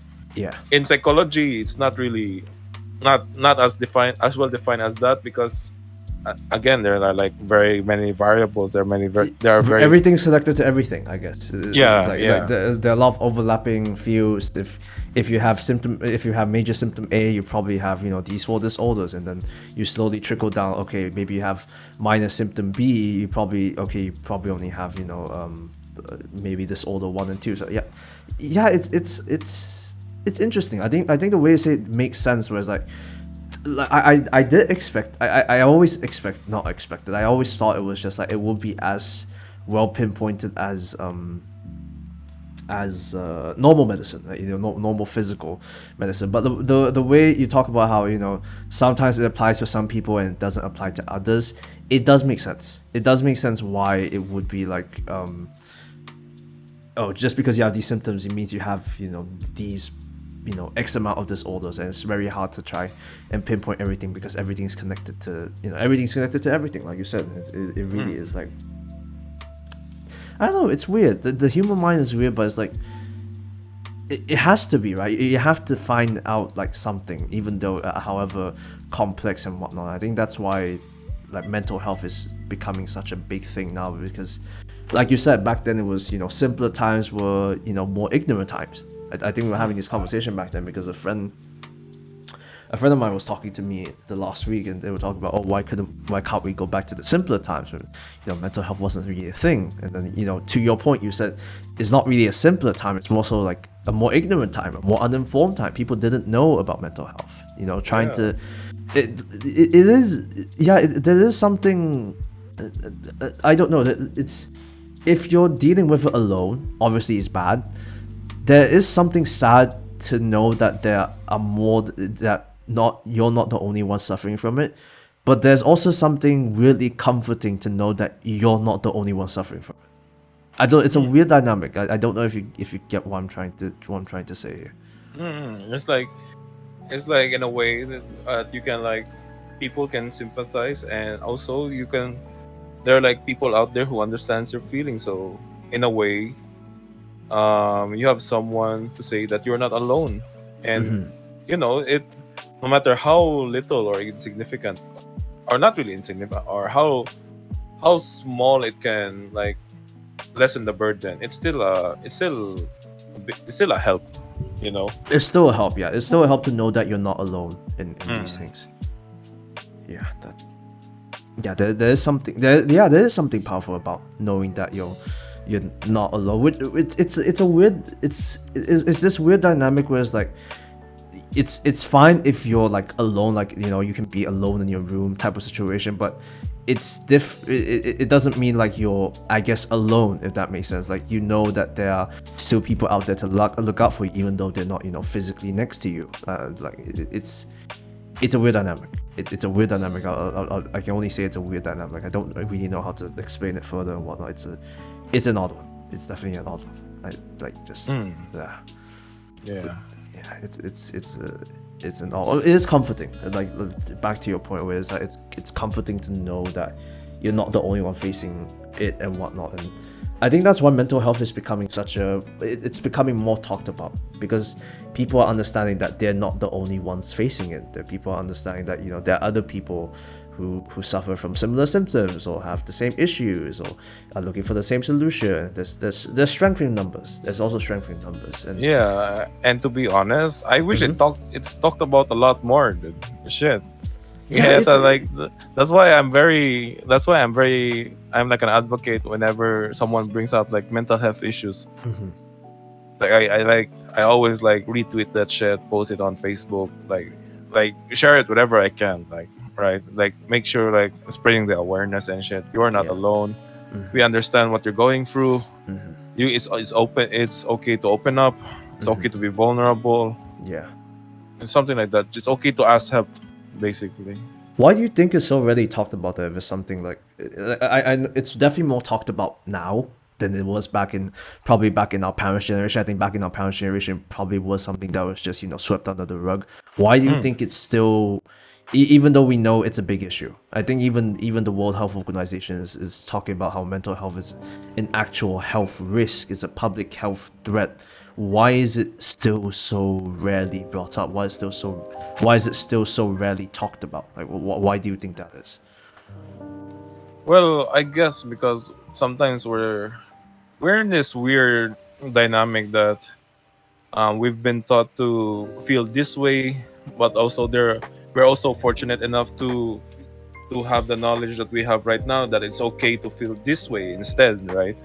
But sometimes the old saying, like, old habits die hard. That's one of those things that you have to, like, you're so used to being in this character of like being a person that has to be perfect for society, right? Like, you have to be someone to like, so that fuck, it's always explain. How do I can you give me a second to like collect? Yeah, sure. No, there's no rush. There's no rush. Yeah. You're talking about how, like, I guess societal expectations, like how oh crumbs, how society expects you to act versus how you are as a person. It's this weird dynamic. Well, I guess it's easier to say that it's because of like bad habits and like older generation like teachings, but at the same time it's also like our choice, right? That that we choose not to talk about this ourselves because we don't want to ruin the image that we already established, right? And that's why we like have a select few friends that we can like talk about this. Yeah. I think I think image. Yeah, I think you have a point. Like public image, public reputation, where it's like you want to. I don't know if it is appropriate to say that this is like also a thing in, I guess more so a thing in Asian culture where we talk a lot about. I don't know if it's a thing in your culture, but in my culture, when it comes to being Chinese, there's a lot about face. We call it lian, because the face is the first thing that people will notice. So there's a lot of discussion, there's a lot of stigma around maintaining your reputation, maintaining your image. I think that's why for me in Chinese culture specifically, it could be for other cultures as well.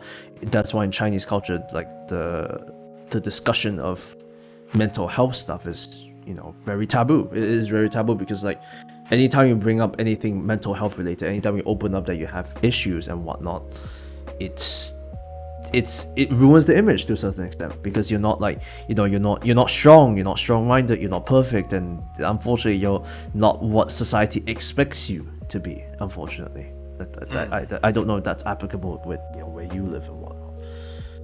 I mean, to an extent, yes. But I understand that like that feeling. But I can say for sure that you had it rougher, especially with with Chinese culture. Yeah, they have it extreme good shit. Yeah, the extremes that they go to. By the way, hello Kano. Hello Jalito. What's up?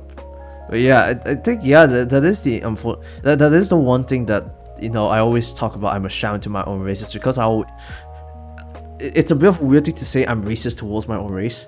If you get what I mean, was that I don't worry, we are too as well.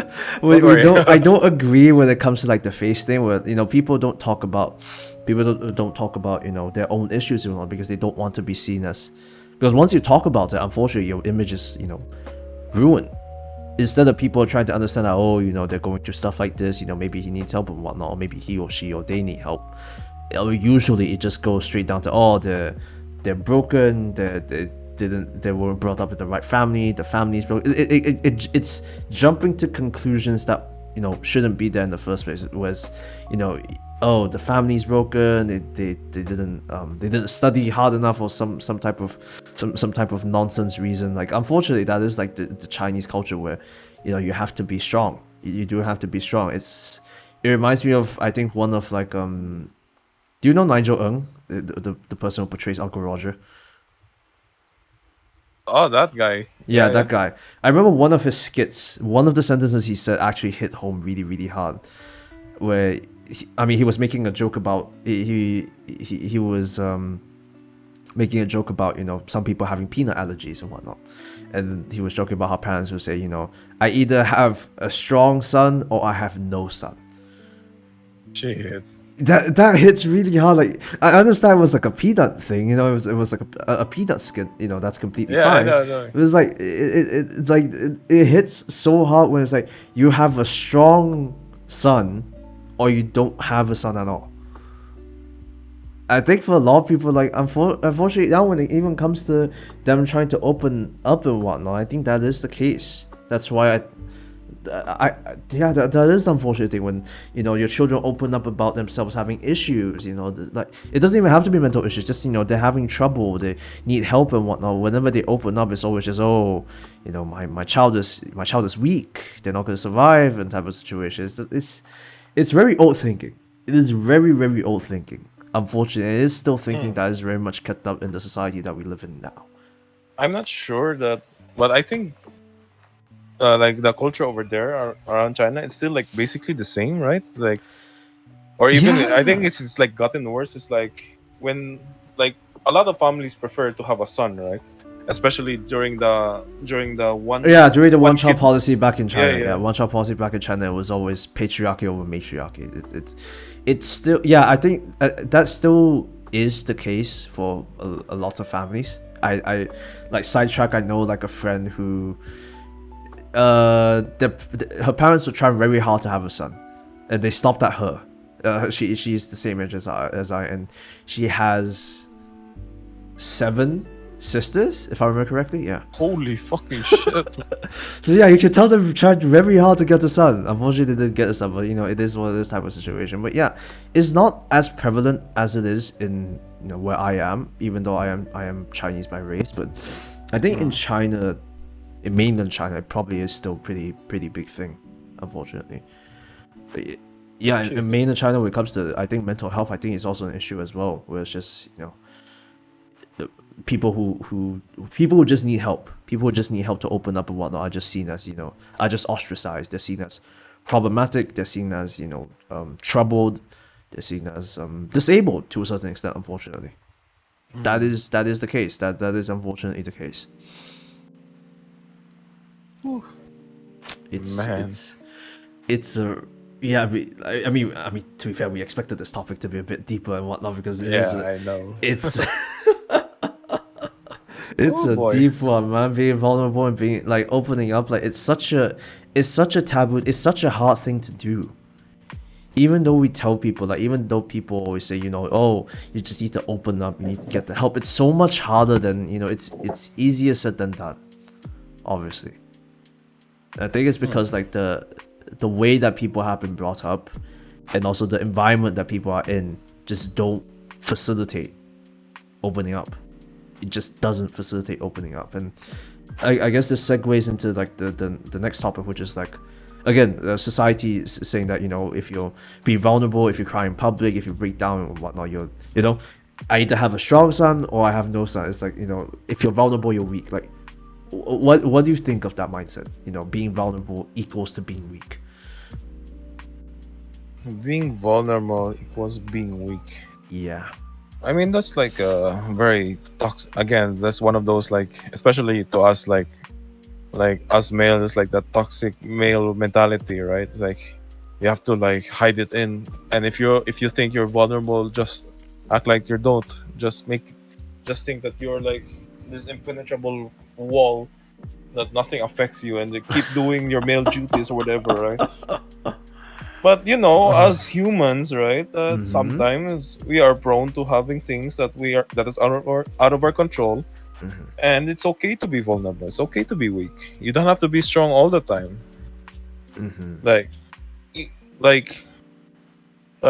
If you want to be you don't want to be vulnerable and always have to act strong. You gotta dude, see you fucking. It was nice meeting you, dude. Fucking you turned 35. You're 6 feet under the ground, dude. If you keep that shit up, that shit's gonna eat you, and that shit's gonna it's one of those self-destructive things. And the sad part is you think it's normal when it's not, basically. I feel like you're watching me because you're explaining everything that I feel. Oh shit. Yeah, it is very me. It is very me to always I bulldoze through things. I bulldoze through issues. I don't really think about it. I don't let myself be weak. I don't break down in front of people. Being a strong pillar for others. That is quintessentially me. That is how I go through life day by day. And you have a point. It does eat me up alive. It really does. Studies. I feel again it's probably a more toxic. It's definitely a more toxic version of the grounding theory and whatnot. Where of the grounding method. Whereas my studies and everything else in life keeps me busy. It keeps me busy, and I don't have to think about stuff and whatnot. But when I don't have studies to depend on, when I'm free, when I'm on my semester break, and I take a break, which is a break I enjoy. Unfortunately, when I take a break, all the thoughts just come back. It eats me up alive so hard. It really does. And so I struggle with it. I really do struggle with it. So that's why I try to deal with it. I feel I try to deal with it how you would stereotypically deal with it. Like you said, suppress your feelings and all that stuff. And I think that's why for me, I feel so broken inside. Yeah, you're setting it aside instead of confronting it. That's why the time to heal hasn't really started yet, because you're setting it aside, basically. Yeah, exactly. I don't. I've never properly dealt with it for, however long it's been. Unfortunately, once all my thoughts coming in, like, at the age of 15 and almost like a decade, I haven't actually really properly dealt with it. I probably only started dealing with it, a few months back and whatnot, because of, stuff that happened and everything poured over. But I can't say I'm doing it well. I'm making progress, but I can't say I'm doing it well. So that is something I still struggle with. Where it's just the image of having to be strong, the image of like, well, because it's I mean, it's also a parent thing, obviously. Like, I see I see my parents do are always strong. Like, I've never seen my parents, well, I've seen them break down more recently, but for the many years I've known that, I hardly ever saw them break down. And that's why I think for me, like, it influences me to not break down as well. So that there is comfort in when I see someone who I know is a strong person break down.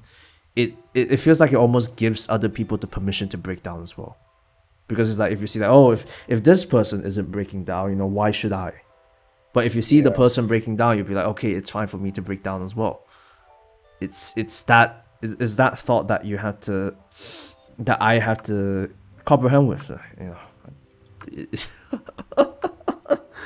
I mean, I get that feeling too, because there was this one time I was like, I should be like my dad, like strong muscle man, being like into the stereotypical male stuff, like into sports, into like shoes, Yeah. like cars, vehicles. Yeah. Then like one night, on a rainy night, he received a phone call, like a close relative of his like passed away, and I just saw my fucking dad cry on like their living room. It's like, oh shit, this is my dad we're talking about. And shit, oh shit. I think I know it's unfortunate that my a relative of ours like passed away, Definitely. but it was also like there's also like a positive lesson into that, right? That like the lesson I took that with is that it's that if as I mentioned, is that like if someone that I like a parent, like in my case my dad, like broke down and like started like crying, right? Like, maybe I don't have to be like that, like like all the time. Maybe it's okay to cry on situations that, like in grieving, like, or like in sad things, or like on a loss of something, right? So I was in a way very fortunate that I learned that in a young age, right? Because some people, some people, like, especially like if they don't have those kinds of experiences, they tend to be insensitive about the things they say. It's like like like, okay na walking kaila bitaw na, like okay it's like the translate is like, it's all right, that you're not even like close to that relative, so it's not a big deal for you. But dude, I know we're not close to that relative who like passed away, but what if I am? What if we were? But what if we were, right? Yeah. And it's sad to think about. And then that's like I like respected life in an early age, and I like saying like hard to swallow pills, right? Yeah. That made you like, gives like food for thought. It's a food for thought. I do agree. It is a food for thought. Like, giving people the permission giving people the permission to be imperfect. I think there's value in that. Whereas like you like the image I keep up and whatnot, unfortunately, like, it's like, I tell people like, oh, you're like, people come in, like, it still eats me up. There's something I talked with Ryan last week, and I guess it's something I'll bring up again. When people come into the voice chat, they see me studying all the time and whatnot. Oh, you're studying and whatnot. Like quintessentially, I am the perfect Asian son, stereotypically. Always studying really hard at work, but everything else about me is so broken. So I'm always telling people, as much as I'm maintaining like a 3.9 out of 4 GPA, and as glorious as that is, everything else about me in life is absolutely broken. So I try to tell people that it's like, you may see me as, oh, he's perfect, he's getting, great results and whatnot, but it's not all. Grades aren't everything, obviously, when it comes to stuff like that. Grades are never everything. Like, grades are important, but it's not everything. It's okay to not be perfect. It's okay to unfortunately, again, the Asian stereotype, if you get a B, it's a bad thing type of situation. Like B is the fail of China. I know, B right? is the Asian fail, or B is the Chinese, or something along those lines. Yeah, it's giving people the permission to not always having to be at their best. I think there's value in that, because it's hard. I would say it's hard to always be that person, for me personally. Like, as much as I'm always there for people to open up to, I always remind people that I'm always here to open up. It's tiring. Yeah, It's it tiring, really but is. it's tiring, but it's the love for people that I have that keeps me going to try to, I guess, open up, to have them to be there when they need to open up. It's it's a weird one. It's a weird one to explain, because I know I'm human. I am only human, and I need time to heal and all that. But it's also, I don't want to. It's this weird dilemma I have where, on the one hand, it would be great if I didn't have to, attend to them and whatnot. It would be easy. Arguably, it would be easy that I don't have to deal with their stuff and whatnot. But on the other hand, I don't want to be pulled into the same group of people who aren't giving them a chance, or aren't giving them the attention that they, it's not the attention that they want, it's the attention that they need. I don't want to be pulled into that pool of people. But then it's tiring at the same. Like, it's complicated. It really is just complicated. It's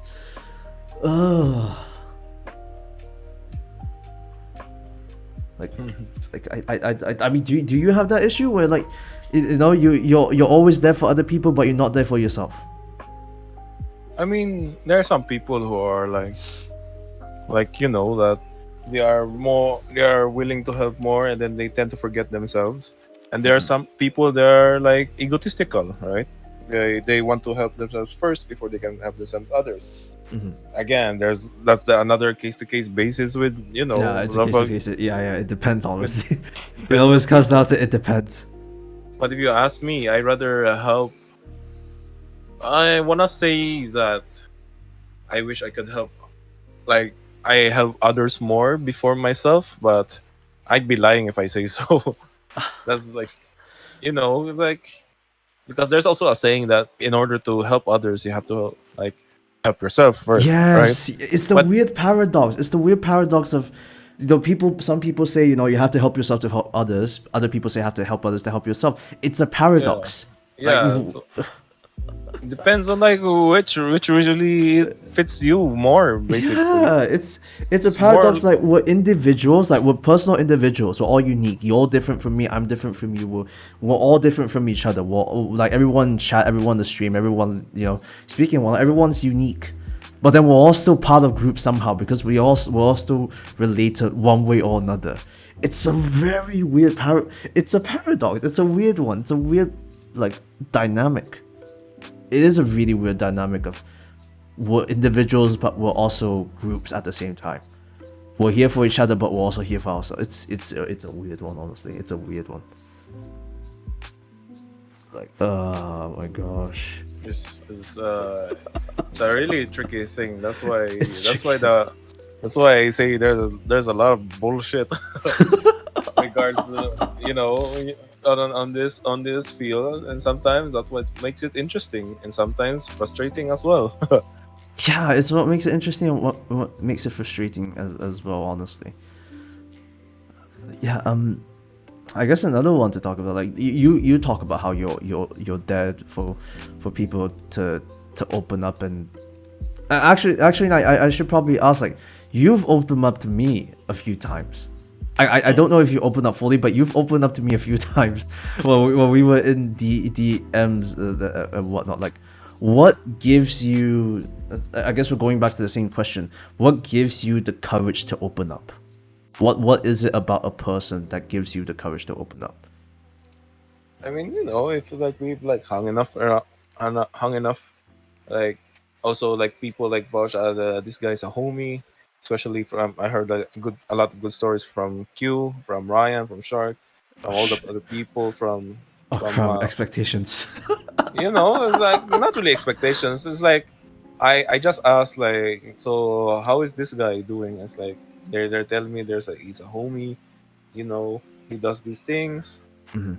and oh, I see he sounds like a lad, right? And Sounds like it sounds like a lad, and it's just with things like that, it's all right, no problems opening up with people like him. He's a lad, Mhm. but they're like whenever that's why I have trouble like meeting friends and like making new friends and establish like Mhm. a deeper connection, right? Right. Because with you, I was lucky that you are the person you are right now, right? You're being kind and you're willing to learn. You're trying to be understanding. What if You're I'm being not? patient, right?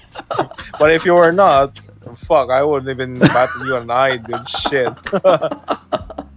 Wanna play games? Sure, we can play some game, but that's about like that's about like the extent of our conversation. It's like, all right, man, GG's, nice games. Thanks for the distraction. Really appreciate it. That's the extent of the conversation. Mhm. I don't want to be a dick about it, but well, It if you is what it wanna, is. it is what it is. Just if you wanna play, sure, dude. But if you wanna hang out, I think I wanna play Apex. Yeah, it's yeah the opening. Yeah, opening up is. It should be You, easier. I feel like I mean you, again it's easier said than done, but it should be easier where like it's like, oh, if you like you said, you vibe with this person and whatnot, like it should be easy to open up, but it's still so hard. It is still so hard to open up, even to the people who are uh, close to, like, I feel like people open up more to their friends rather than to their parents, like to their own yeah, family members, unfortunately. because there's like a generation gap with regards to like parents, right? Sometimes, sometimes like there, there are times they're like they're say tao ganun, yawa. Kana the times they the times that they grow up living is very different to ours, right? Because we are fortunate to have like technology as part of our lives more than theirs, right? They have to like do this shit like manually and everything Hmm. compared to like ours. So there's like, especially with mine, because my parents are technologically illiterate with regards to like like every little thing that they have to do. If Uh-huh. it's not like sending a message, they're gonna ask me about how to do these Yeah, things, yeah, or same like here, a same fucking here. calculator. Absolutely, yeah, It's same like, here. shit, all right, which part do you need help with? So so in that sense, because like the age, the generation gap is very significant, right? You find you then the next best thing, and instinctively it's like you need to find some people who are around your age, right? Your peers, yeah, fair. People who understand you. I think that is the case. Like people who understand, or people who are willing to understand, I guess. That's why that feeling that that it's hard to open up with friends. I open up with your parents and it's easier with friends. Mm-hmm. That's the I can understand that feeling. However, there are also times like Uh-huh. whenever whatever kind of problem, there are some, not all, because I can understand that not all people are fortunate to have like very understanding parents, but when Mm-hmm. you do have those loving and understanding parents, right? Yeah. No matter how complicated it is them for them to understand about your problem, Mm-hmm. even if they don't get it exactly like how like your peers would get it in an instant, Mm-hmm. they will always try to they will always like set time around and always try to help you. Fuck, I'm tearing up because yeah, why? I feel like I Because would as well, but I get you. Yeah, that like even if they're not the greatest at understanding what you're going through, they still try. And I think there is value in that as well. Like to see people at least try to understand what you're going through. There is very much there is very much value in that. Like even if someone doesn't fully like understand, isn't able to fully do something, the value that they still try, I think that makes up for a good amount of it. I guess in my experience is it's something I don't talk about at all. I think no one knows. To say on stream probably is a dangerous one, but I don't really care. But it's related, but it's a bit of a sidetrack. I have a mentally challenged sibling. She is 10 years my elder, and she was born mentally challenged. And so a lot of the things that she does around the house, like she tries to do it as we do it, as how we would normally do it. It never ends the best. Obviously, like she ends up breaking a few things. She ends up ruining a few things as well. She ends up messing things that were fine initially, but because she tried to make an effort to do something about it, it ends up being worse. So I remember when I was a horrible younger brother. I remember like before like I hit the age of 12, I was a devil. I was a mean little devil. I was a horrible younger brother.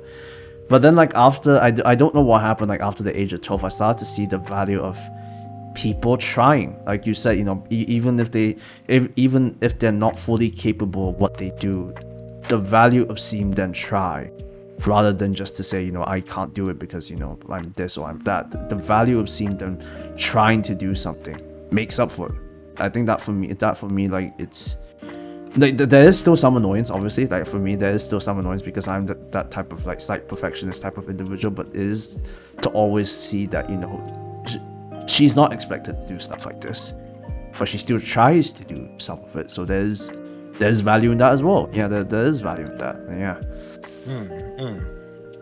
Yeah, it's trying. I think I was, and also like I guess circling back to opening up and whatnot. I think the unfortunate thing about people who there are, it could possibly there is a possibility that there are people who want to open up, but it's the people around them not giving or not putting in the effort to attend to them. I don't know if that's correct to say, or I don't know if that's a thing that you've seen before. It's like there feels like a lack of effort by the people around him who he or she or they call their friends, their mates, their closest people, the people that they can rely on, and yet they're not there for them when they most need it. They're not there they're not willing to put in the effort, they're not willing to put in the time, the patience, the understanding to listen, to understand, unfortunately. God, I don't know, like I don't know if you've seen it on your side of the things, where it's like there is someone who wants to open up, but there's just no one to open up to. Shit, shit. If that happens, I'd be devastated for that person, dude. Shit. Yeah, like have you seen it? Like have you seen like instances of people who want to open up but they just don't have anyone to open up? Unfortunately, they don't have anyone to open up to. I think not really like a direct, more like an indirect way, that because I also have a friend who unfortunately took his own life, and maybe he, I don't know what happened to him. Maybe he was like subject to bullying.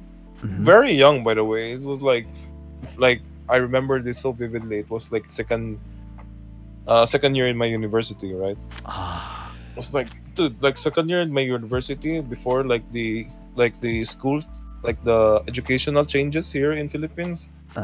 That's like fucking 17, 16, like along those lines. It's like, bro, what happened? It's like, then I like asked around. I asked like the parents, like his friends, like what happened.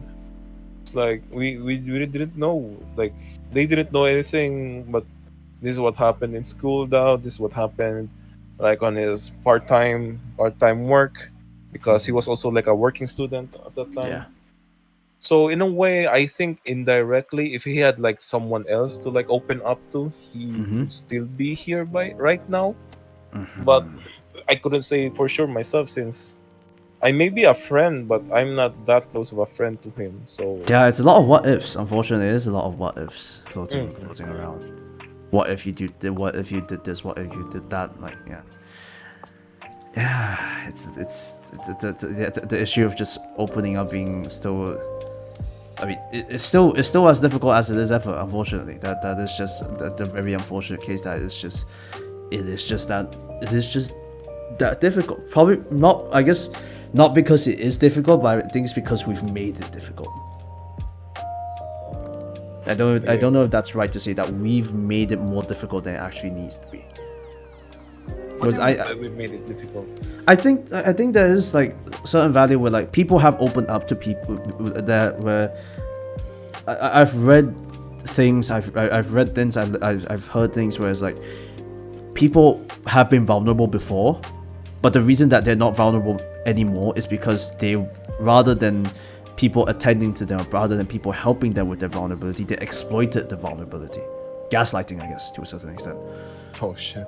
Yeah, it's that one where it's like it's you know, people who want to open up. Unfortunately, yeah, it is people who want to open up, but it's just that the people around them not putting in the effort to understand they're opening up, and you know, unfortunately, in the worst comes to worst, gaslighting them or manipulating them for malicious intent.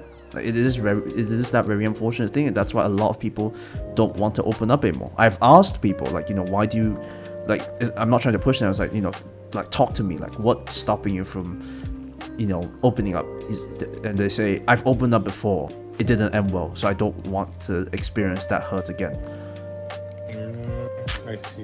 It's just Well, it's so painful to hear, though. It really is it's so like, painful to hear.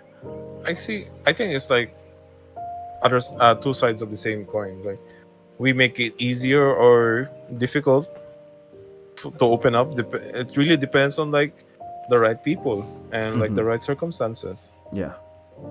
Yeah, that's what I can like take away from the. It's not really like one-sided. Like this is like very one-sided, because you know, as like a person who studies psychology, it is always very important for us to um know the other side of the story. Yeah, Right? understand both sides. I do agree. Yeah, you do have a point. Yeah, I'm trying to understand both sides. Yeah. And if not, try to understand it. If you don't, if you can't like understand, like get to hear the other side of the story, you need to think of like why is this happening in the first place, and not just be biased to like one side of the story. So yeah.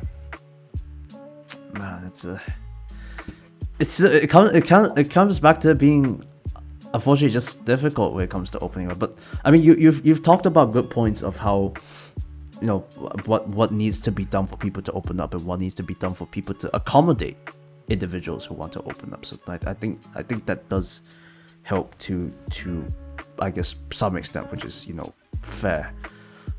I think when it comes to opening, like I'm going to say something. I need you to like double check if you think this is right. I think when you open, I guess before that, I guess shout out to, man, these are some the third newest follower has a weird name. Because he has the name of like one of our corrupt prime ministers. What? His the person named Najib Razak _1MDB Berhad is it's a hint to a corruption case in my country. Okay. Oh crap. Good luck, have fun. But thank we you have our own so corruption. but thank you so much for the follow. That's a weird one. And also shout out to Calaris for the follow as well. Good to see you here. And also shout out to Zurak CH. I hope I pronounced that correctly. welcome to the stream as well. How did you find me? I guess if you're still in chat, if you want to put it in chat. But yes, welcome. You are catching us talking about the ups and downs, the difficulties of opening up and whatnot with our very own. Is it right to call you a psychologist? Is it right to call you a psychologist? Hopefully, maybe. Oh, I use that term so loosely. Our neighborhood psychologist, I guess. Our neighborhood psychologist is the freedom ultimate. Yeah. Cat terrorist.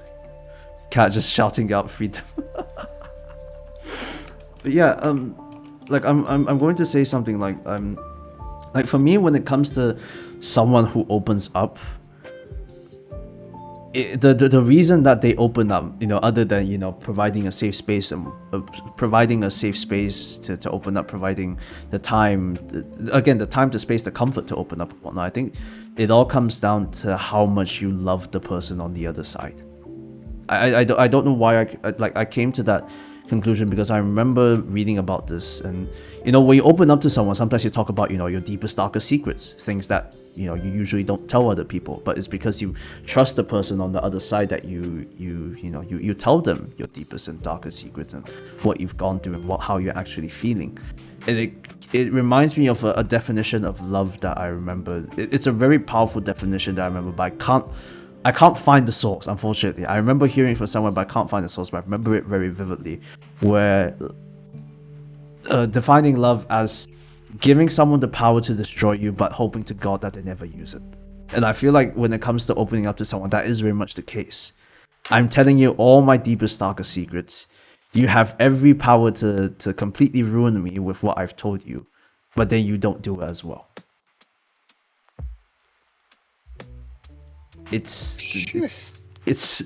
a weird one. Like, I remember the first time I heard, like when we talk about love, I guess we talk about love is always jumping to the one about romantic relationships, but there's also love between brothers, love between friends and whatnot. And so giving them the power to destroy you, i.e. telling them about your deepest and darkest thoughts and hoping that they never use it, like that, there's something powerful about that, because like so many people have told me so much about them, and I have a lot of stuff on a lot of people. And I have, if I was an absolute ass, I could easily ruin many people. like I'm laughing about it, but yeah, that is the truth. Like I could ruin a lot of things for a lot of people, but I don't, and I think that's what makes it easy for people to open up, like to the trust, I guess. The trust that you can tell them whatever you need, whatever needs to be said, that you can tell them whatever you want. And the trust that they will never, ever use it against you, even, when the worst comes to worst. Like, I remember, like, the incident back in September. I was told by so many people that, oh, you could absolutely, like, ruin them. But, it's the choice not to ruin them, because, there's still trust and love and respect for the individuals, even though they wrong me. So, what are your thoughts? What are your thoughts on, like, opening up to someone equals loving someone? Like, is that appropriate, or is that just like pure coincidence, like pure serendipity? Like, what's going on here? Ooh, that's one very extreme way to look on. That's a very extreme perspective. It's a very extreme perspective. I do agree. Yeah. I mean, there's some truth behind that, but it doesn't mean that I'm telling you this. Because sometimes when you try to open up, it's because I trust you that we keep it between among ourselves, and I trust that you wouldn't like do something harmful about this, because I'm trying to look for help. But so you don't have to really think about like the destructive aspects. Like, I can ruin you if I want. Yeah, it's a very extreme situation for someone to say, oh, you've told me this and this, I'm going to I have the potential to ruin. It's a very extreme thought. I do agree. It's a very extreme situation. I think that's more of a responsibility, right? Because like this person trusted me enough, and I also accepted, because it's a two-way thing, right? I also accepted that they can open up to me, so I have the responsibility to like keep it among ourselves, keep it a secret. Yeah. Make sure to do the things that you should be doing to to to kaya tabang Lord.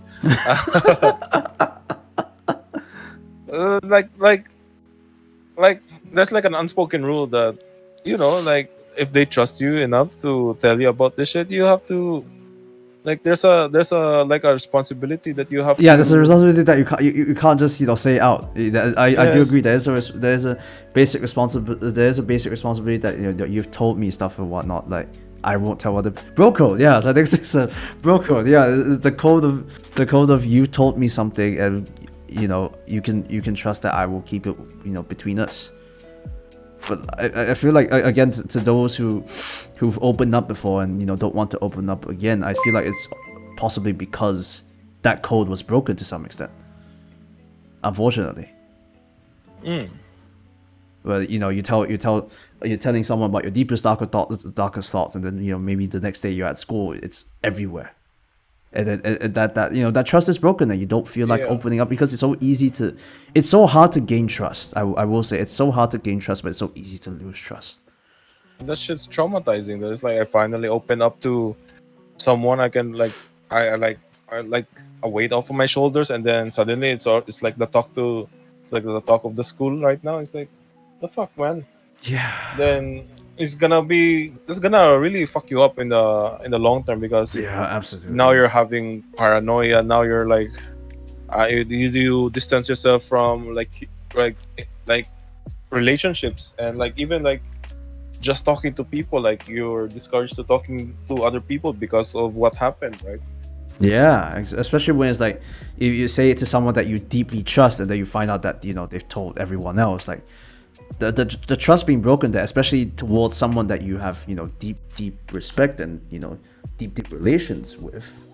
It completely ruins people. It completely ruins people, and they don't want to open up anymore. I feel like it's understandable. Like it's unfortunate that they don't want to open up, but it's understandable why they wouldn't want to as well.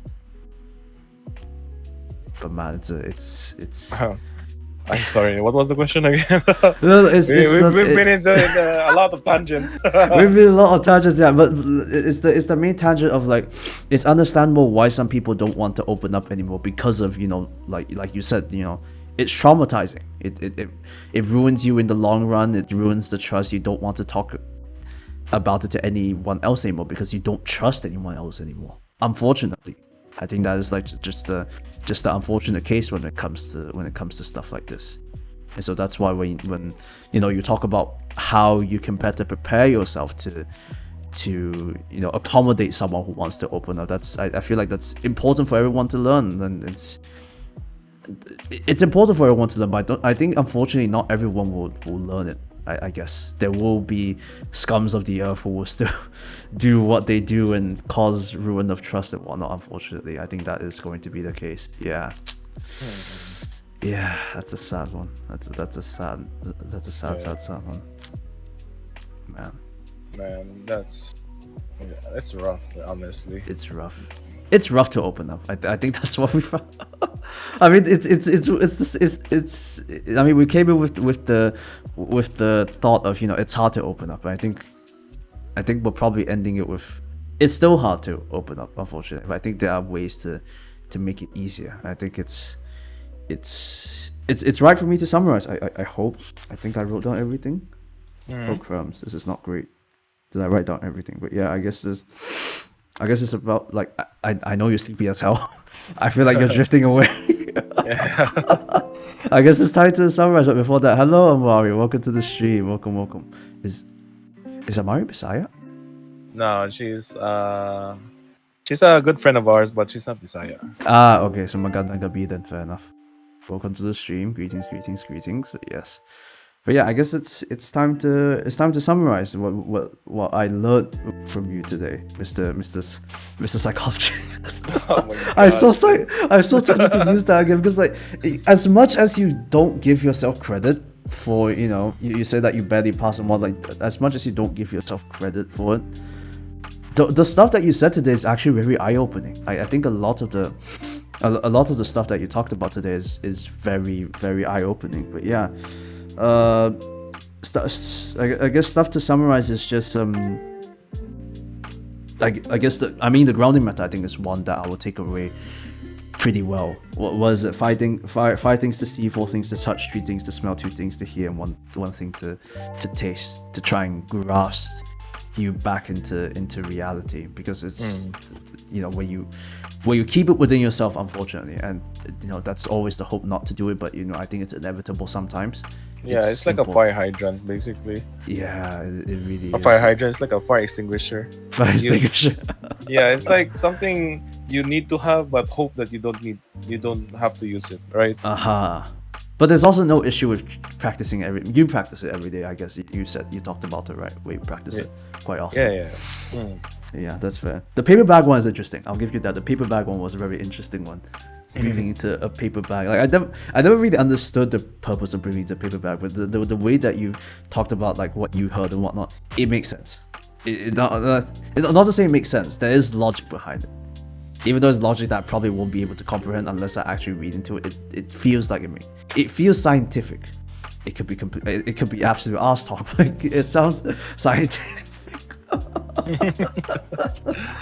Oh my gosh. Yeah, I guess in general, when it comes to opening up, I think it starts with the people around the person who wants to open up as well. I mean, it does start with them having to, like you said, keep your schedule as open as you can. Obviously, even though we're all busy with our own stuff, we always have time to message someone to check on them or give them a 5-minute call. Just do what we can, I guess, with the time that we have. Taking the time, obviously, I think patience is a very key thing to talk about when it comes to opening up, especially to the people who have to accommodate people who are opening up. Like the patience to sit there, the patience to take the extra mile, the patience to like you said, the patience to take the extra mile to really understand what they're on about and to really listen. It's one thing to hear, it's another thing to listen. One definitely requires more effort than the other. But like you said, taking the extra mile to make sure that they feel safe, they feel like it's a safe space, they feel like it's an open space, to give them the courage and the confidence to open up about things that they should and need to open up. And also finding the right people and finding the right friends to do it too. Like some people, unfortunately, like some people can do it and some people can't. I think that's going to be the case, but I think everyone can learn to accommodate such things. But I think from the get-go, like probably not everyone has the capacity to do it. And I think that's why it's so important that's why the stuff that you do is so important, to advocate awareness for mental health is a thing, so people are a little bit more aware. Hopefully they take a little bit more time, take a little bit more patience, and put in a little bit more effort for the people around them, and hopefully they become the right people for their friends. They become the right friends, they become the friends to open up and to help them with their stuff. And also just a lot of reassurance, where people who find it hard to open up, sometimes you need to give them a lot of reassurance. And again, it's taking that extra mile to praise them, even for the small things. I think that is what took me aback when you talked about it, was like even the very small, very minor things that you do can have a really, really big effect on how people feel about themselves, and that hopefully helps them to open up and not be such a closed shell. Willingness to listen, to understand, obviously. Willingness to listen and willingness to understand, obviously it takes effort, but I think it's worthwhile effort. And finally is just trying. I think when you talked about how when you talked about how even your parents, even though they don't fully get you, that they still try to understand you, that they still try to listen, and they still try to understand, they still try to support you. I think there's something very special about that, where people at least try. There's something special about trying, even though you're not the best at what you do. The fact that you put in the effort and you just give it a shot, I think that will be felt by people. I think that will be very much appreciated by people as well. So yeah, not bad, honestly. I think you did pretty good. You did really good, honestly. You did really good. Thank you. Wait, one last question, I guess.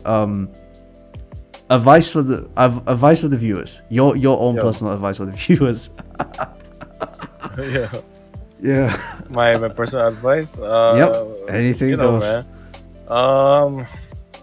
I don't fucking know that. I am barely trying to stay awake.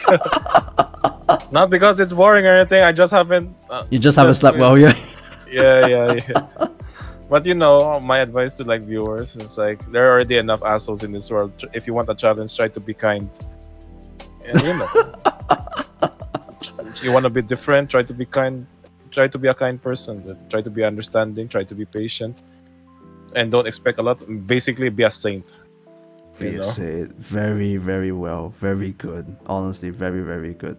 And maybe just don't like being a saint. Like don't expect anything in return. But don't be an asshole. Like we already have enough of that in the world. Try to be different. Fair enough. I think that's good. Yeah, be kind, be understanding, be patient, be a saint. Don't be an ass. I think that's a good way to put it. I think that's a good way to end it. Yeah, you know what? Yeah, it's a good way to end this. It's a really good way to end this. Yeah, you did really good. Honestly, like the amount of anxiety you had coming into this, I swear.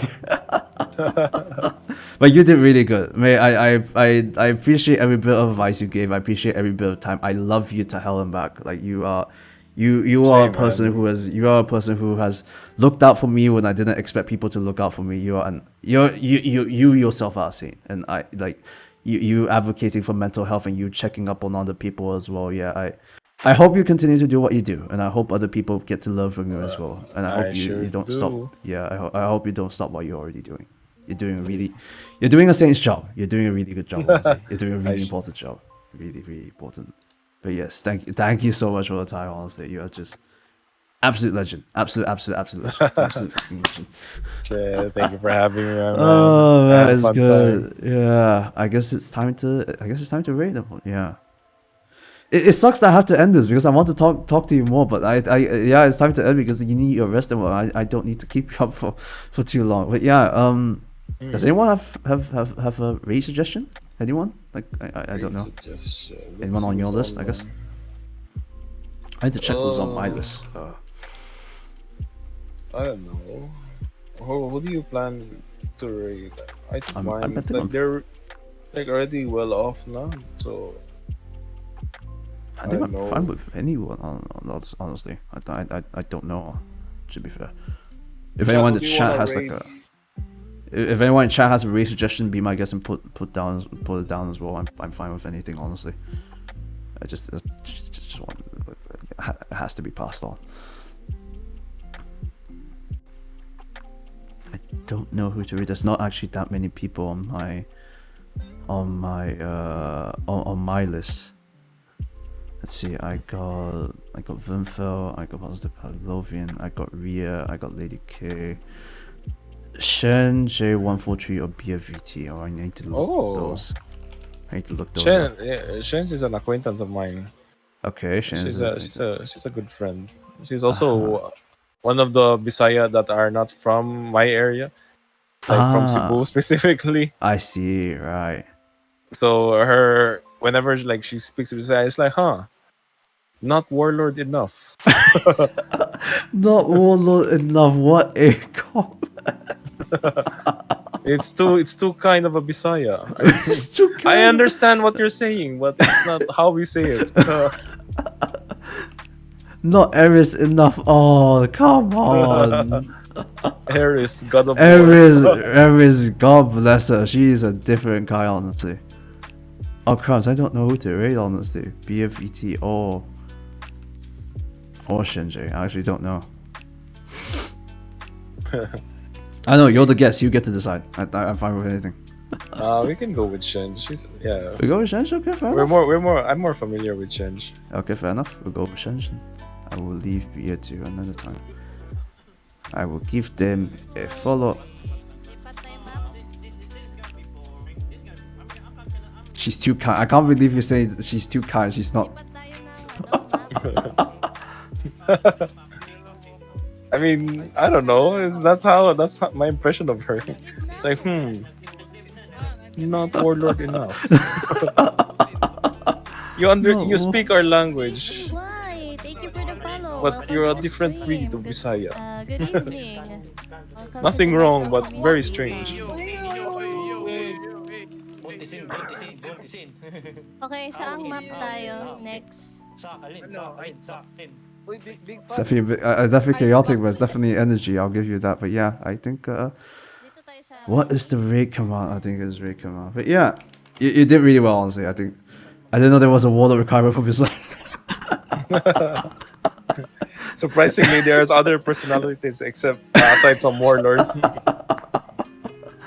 Oh my gosh! But yeah, rate message is in the chat. I'm going to shout out Freedom one last time. If you guys want any comedy, if you want comedy stuff, just go check him out. Honestly, I think your stuff is like comedy gold. It really is. It really is just comedy gold. But yeah, yeah.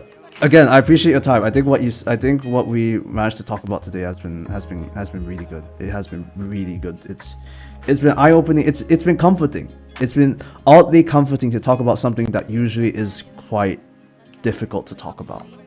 I think there's something special about, you know, like you said. I think we need to talk more about opening up. We need to talk more about being vulnerable, and I think this is it was a good step. I appreciated it. I really appreciated your time. I really appreciated your input. I think the stuff that you said definitely had good value. You don't give yourself enough credit. You really don't give yourself enough credit. You're They're not the first one to say that. That's for sure. wisdom. Absolute wisdom. I absolutely appreciate your time. You have been an absolute treat to have on the stream. It wouldn't have been the same without you. It wouldn't have been the same without you, honestly. Absolutely. As always, thank you for having me, Nate. Hey, thank you for accepting the invite. Honestly, like the first time we rejected, I was like, oh, it's such a shame. I don't get to talk to Frida. It's like I get to, be able to do it now. I'm overflowed with joy. Honestly, a really serious topic, but done. Really serious topic, a rather dark topic to some extent, but I think done really well. Thanks to you, honestly. Really, really good stuff. But yeah. Can I say something? Yeah, go for it. You still have time. Yeah, go for it. Yeah. So I know this, like, the topics we covered are like fucking dark and deep and heavy, right?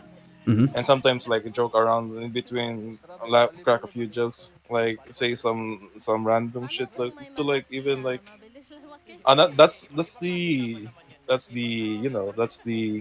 I'm catching my breath, honestly. Like, it's a technique, right?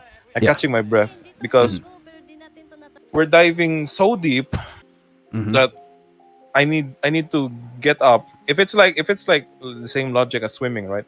We're diving so deep right now that I need to get up to take some air, to catch some air, right? Yeah. I do. So that's the air part. It's like me, like, trying to fucking, like, lighten up the mood before we go back down to the we dive back down to the sea of serious. There is stuff. value in that. I think there is value in like interruption like that. It clears people's mind.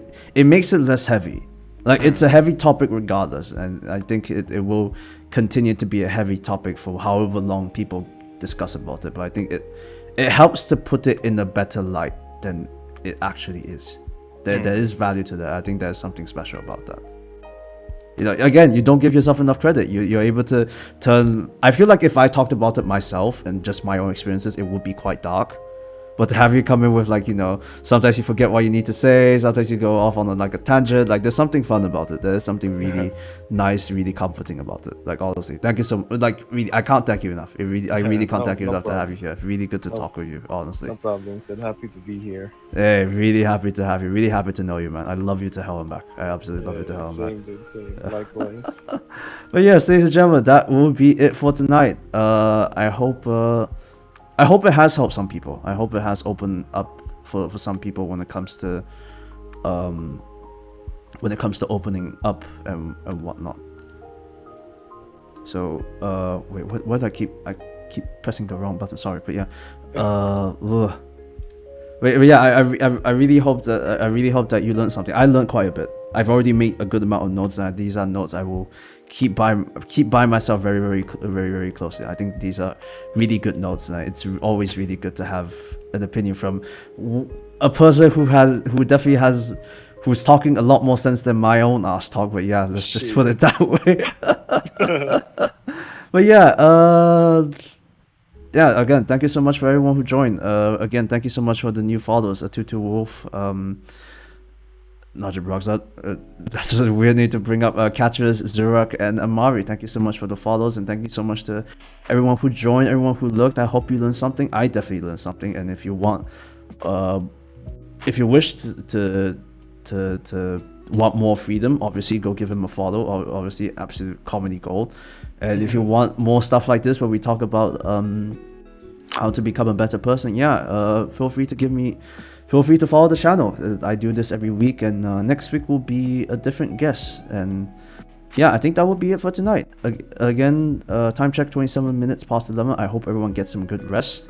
I hope you get some good rest. You definitely need it. Holy crap, you definitely need it. But yeah, I hope everyone gets some good rest. Thank you so much for joining, and yeah, until we meet again, please, as I usually say, please take care of yourself and take care of each other. Until next time, ta-ta. Bye.